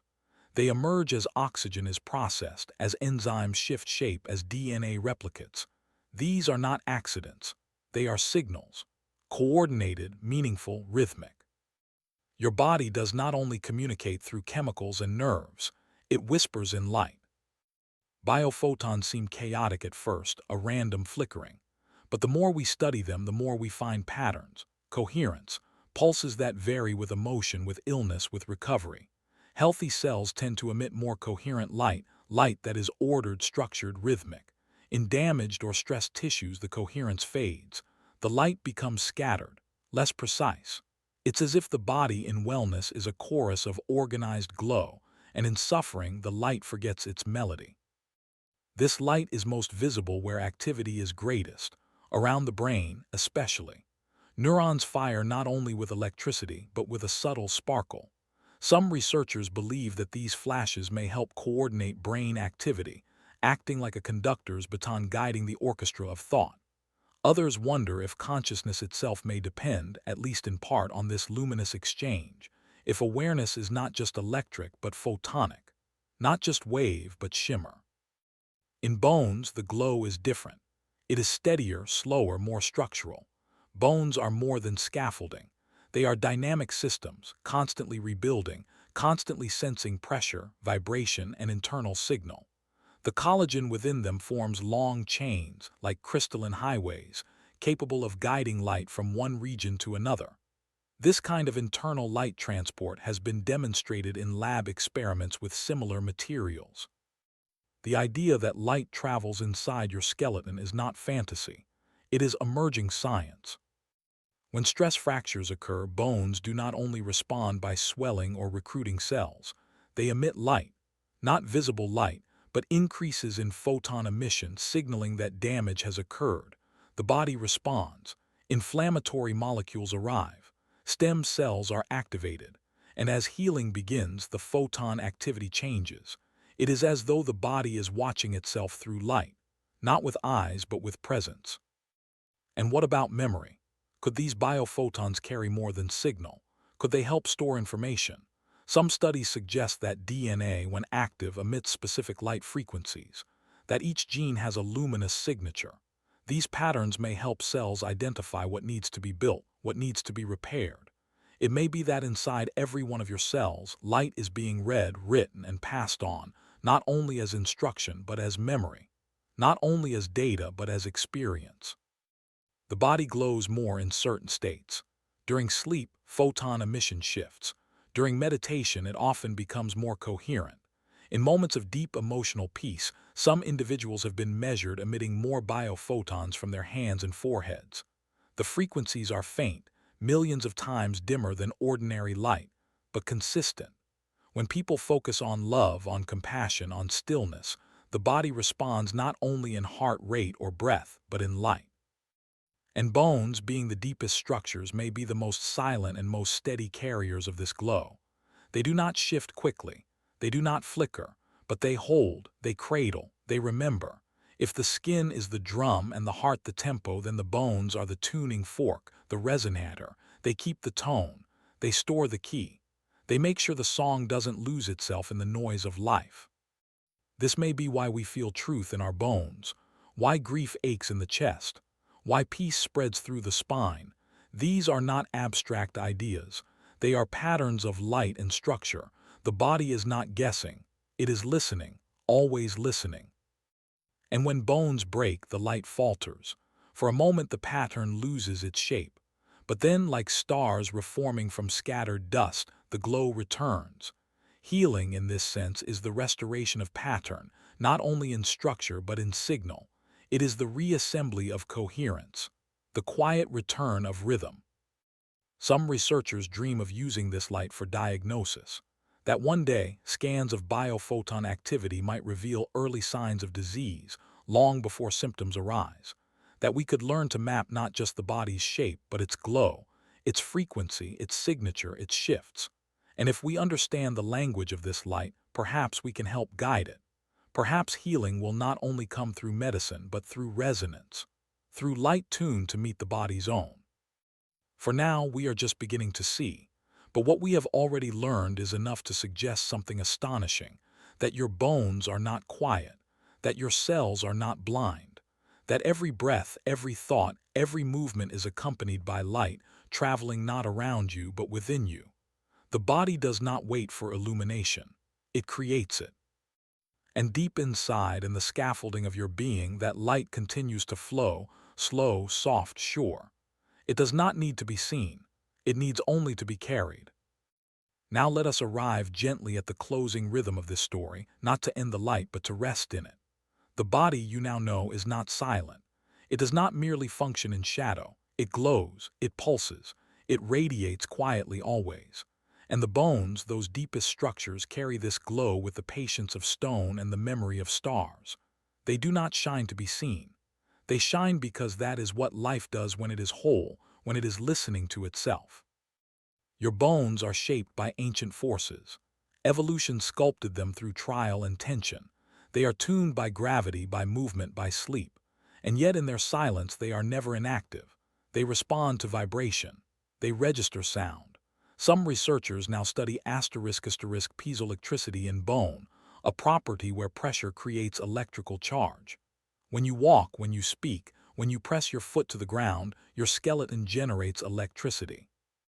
And where there is electricity, there is potential for light. The body is its own circuit. The bones are not just structure, they are instruments. These electrical signals do not stay contained. They ripple into the nervous system, the bloodstream, the connective tissue. They communicate with the immune system, with the organs, with the fascia. And somewhere in this conversation, photons emerge, soft, faint, constant. They are part of how cells align, how systems coordinate, how healing begins. The body's light is not decorative, it is instructive. And perhaps beneath all function there is something more, something almost musical. Some scientists speak of asterisk biological coherence asterisk asterisk, a state where all parts of a system are synchronized, resonating in shared rhythm. When you are healthy, when you feel whole, when your breath moves without effort and your mind is quiet, your body becomes more coherent. The light becomes more organized. The emission is less scattered. It's as if wellness is not just a feeling, but a frequency, a luminous alignment between tissue and thought, between chemistry and energy. In these moments when coherence peaks, people often speak of feeling weightless, clear, expanded. It happens during meditation. It happens during prayer. It happens while walking through forest or floating in water. The bones do not speak in language, but they respond. They amplify the stillness. They carry the tone. They remember the signal long after the moment passes. Even in death, bones do not stop. They do not glow in the same way, but they remain, holding trace minerals, holding structure, holding history. Archaeologists can study bones and learn how someone lived, what they ate, how they walked, where they suffered. The light may be gone, but the record stays. Bones are time's notebooks. And perhaps for a while some of that light lingers, not as flame, but as residue, as echo. In certain traditions, bones are sacred, not just because they endure, but because they are believed to retain essence. In Tibetan sky burials, bones are returned to the earth with care. In catacombs and temples, bones are arranged not in fear, but in reverence. The skeleton is not the end of the body. It is its foundation, the frame that held the music. And maybe, somewhere deep in that crystalline lattice, some of that music remains. In modern medicine, we are learning to listen again, not only to symptoms but to patterns, to electromagnetic shifts, to light signals. Imaging technologies now detect the body's smallest fluctuations in energy. Treatments with asterisk low-level laser therapy show promise in encouraging bone repair. Pulsed light, carefully applied, seems to speak the body's language, perhaps because the body already speaks in pulses. Perhaps because healing is not the imposition of order, but the restoration of resonance. So what do we make of this? That you are glowing even now. That inside your chest and spine and fingers, light flows along invisible lines. That your life beneath all its noise is woven with subtle beams. And that the bones, so often overlooked, are keepers of that quiet shine. Next time you are still, truly still, perhaps in the early morning, perhaps before sleep, pause for a moment and imagine the glow within you. Picture your skeleton not as a cage but as a cathedral, each rib an arch, each vertebra a bell tower. Light flows through it like stained glass kissed by dawn. You are not hollow, you are not hidden, you are radiant from the inside out. And in this light you are connected to the stars whose particles became your atoms, to the trees whose breath became your oxygen, to every being that pulses with the same quiet shimmer. You do not have to see the light to believe it. You are already made of it. So breathe, walk, rest, heal, and know that in your bones a gentle light continues to live, not for others to witness, but for you to carry, always. Beneath the surface of the ocean, deeper than light can travel, deeper than sound can easily follow, something ancient pulses. It is not a current, it is not a storm. It is a rhythm steady, slow, vast, a heartbeat of the sea. We do not often feel it from land, we do not hear it in the wind, but it shapes the tides, it guides the whales, it moves with the moon. It is the ocean's pulse, and it has been thudding quietly beneath the waves for hundreds of millions of years. The ocean is never still. Even in its silence, it breathes. The surface rises and falls with the wind and moon, but below that, in darkness, lies a world of slow motion. There, rivers of cold water flow like unseen highways, moving from pole to pole, driven not by weather but by salinity and temperature. These are the *** thermohaline currents ***. the deep circulatory system of the planet. As freshwater freezes in the Arctic, it leaves behind salt, making the surrounding water heavier. That heavy water sinks, slowly drifting along the ocean floor, pulling surface water behind it. This flow continues around the globe in a loop so long it takes 1,000 years to complete. This is not water simply moving. This is the planet's slow exhale. And in this slow movement, sound becomes something else. In the deep where pressure crushes and light fades, noise travels farther. Whales send out songs that can be heard for hundreds, sometimes thousands of miles. These aren't just cries, they are maps, positioning signals, love songs, memories. A single note might echo across an entire basin, reflecting from underwater cliffs, bouncing off thermal layers. The ocean carries sound like glass carries light. It bends it, stretches it, sustains it. There is a frequency called the asterisk SOFAR channel asterisk asterisk, short for sound fixing and ranging. It exists like an invisible tunnel, suspended between warm layers above and cold water below. Sounds that enter this channel can travel immense distances with almost no loss. Submarines use it. So do whales. It is one of nature's most perfect communication systems, hidden in the deep. And through it the ocean pulses, not in beats per minute, but in long, slow messages that drift for days. But the ocean doesn't only carry sound, it makes it. Beneath the surface, shrimp snap their claws with such force they create bubbles that flash with heat and collapse in clicks. Fish drum their swim bladders. Crustaceans scrape rock. Earthquakes rumble through trenches, and undersea volcanoes cough molten stone. Glaciers calve icebergs into the sea, sending vibrations that bounce along the continental shelf. The ocean floor itself rings with a hum that scientists call the asterisk Earth's marine microseism asterisk asterisk, a constant, low vibration caused by the pressure of waves above. It is the sound of water pressing against planet. It never stops. Even coral reefs, which seem so quiet, are alive with sound. The snapping of shrimp, the chatter of fish, the rush of bubbles from tiny movements. These sounds form acoustic signatures. Young fish use them to find their way home. A damaged reef sounds different, quieter, more hollow. And some researchers have begun playing back healthy reef sounds to attract life back to struggling ecosystems. The ocean listens. The ocean remembers. The ocean heals through sound. And beneath it all there is still the pulse. The constant rhythm of tide and pressure, of current and swell, of salt moving through water in loops so vast they hold the memory of continents. The ocean does not beat like a heart. It beats like time, slow, sure, unending. You do not hear this pulse on the shore. You feel only its echoes, the tides at your ankles, the roar of surf in a conch shell. But out there, far from land, where depth stretches beyond reckoning, the pulse continues. It holds the heat of the sun. It cradles the cold of the deep. It carries the breath of Earth itself. And even now, as we map the sea floor with sonar and drop hydrophones into trenches, we are only just beginning to understand the scale of the ocean's inner voice. We think of the ocean as a surface, a barrier, a place to cross, but it is also an archive, a resonant body, a world of frequencies we are only starting to hear. It does not sing like we do. It does not whisper like the wind, but in its depth, in its patience, it pulses with meaning. And if you were to lie still on the ocean floor, arms open, eyes closed, you might feel it, not in your ears, but in your ribs.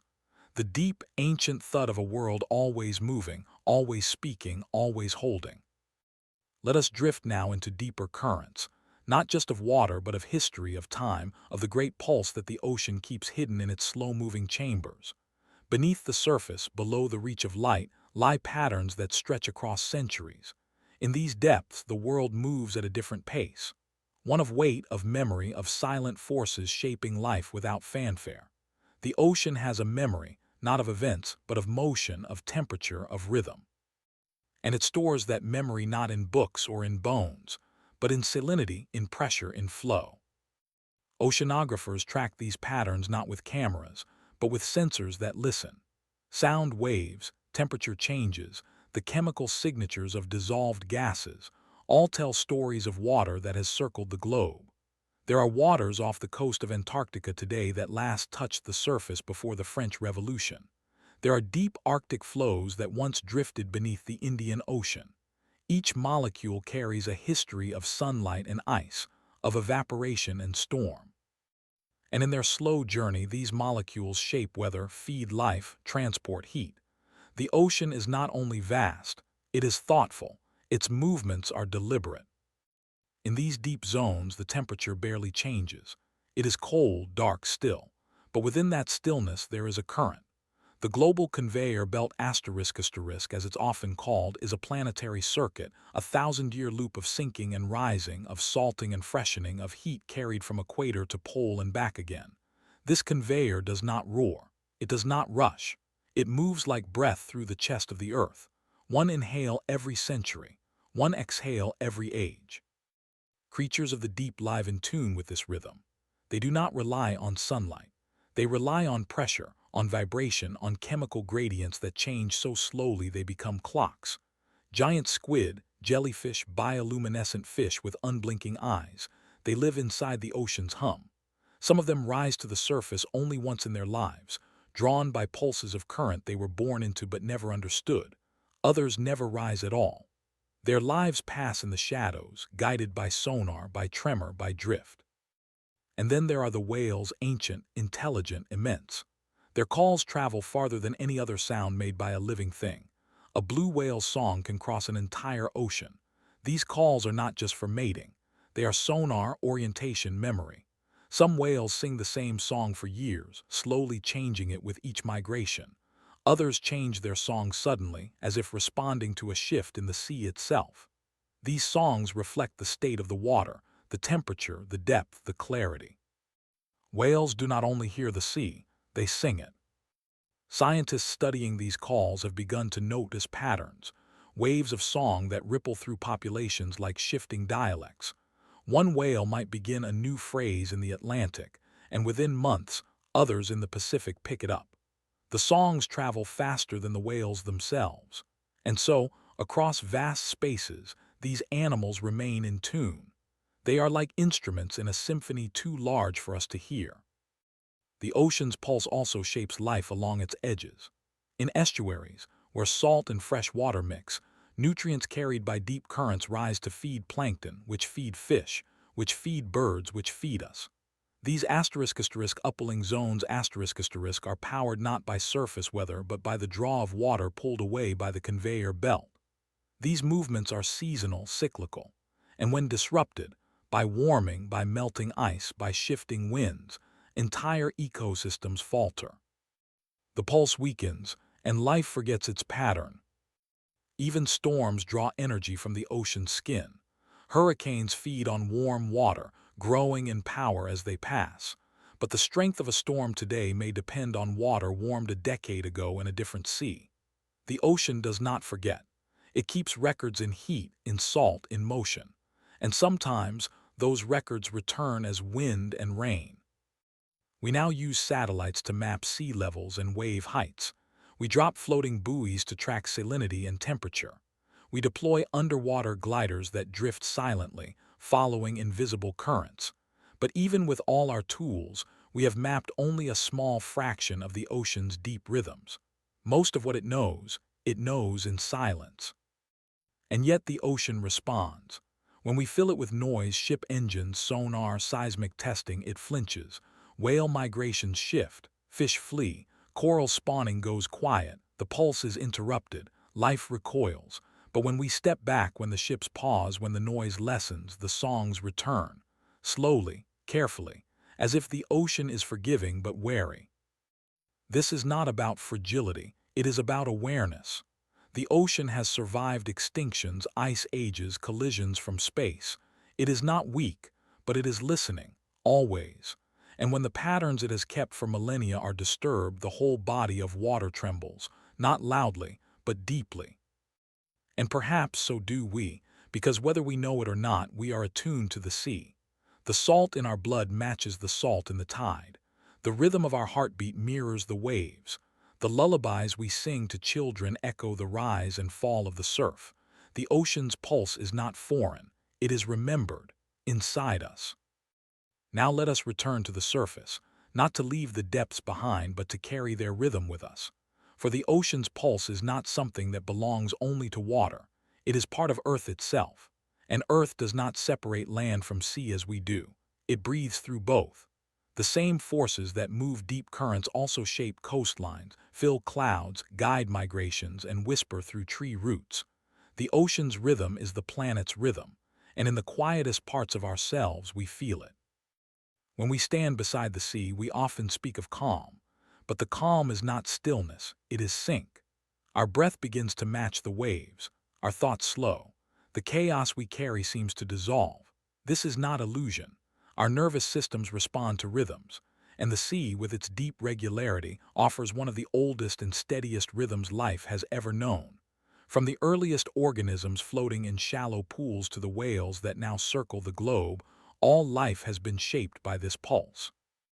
Even our language is filled with the sea's music.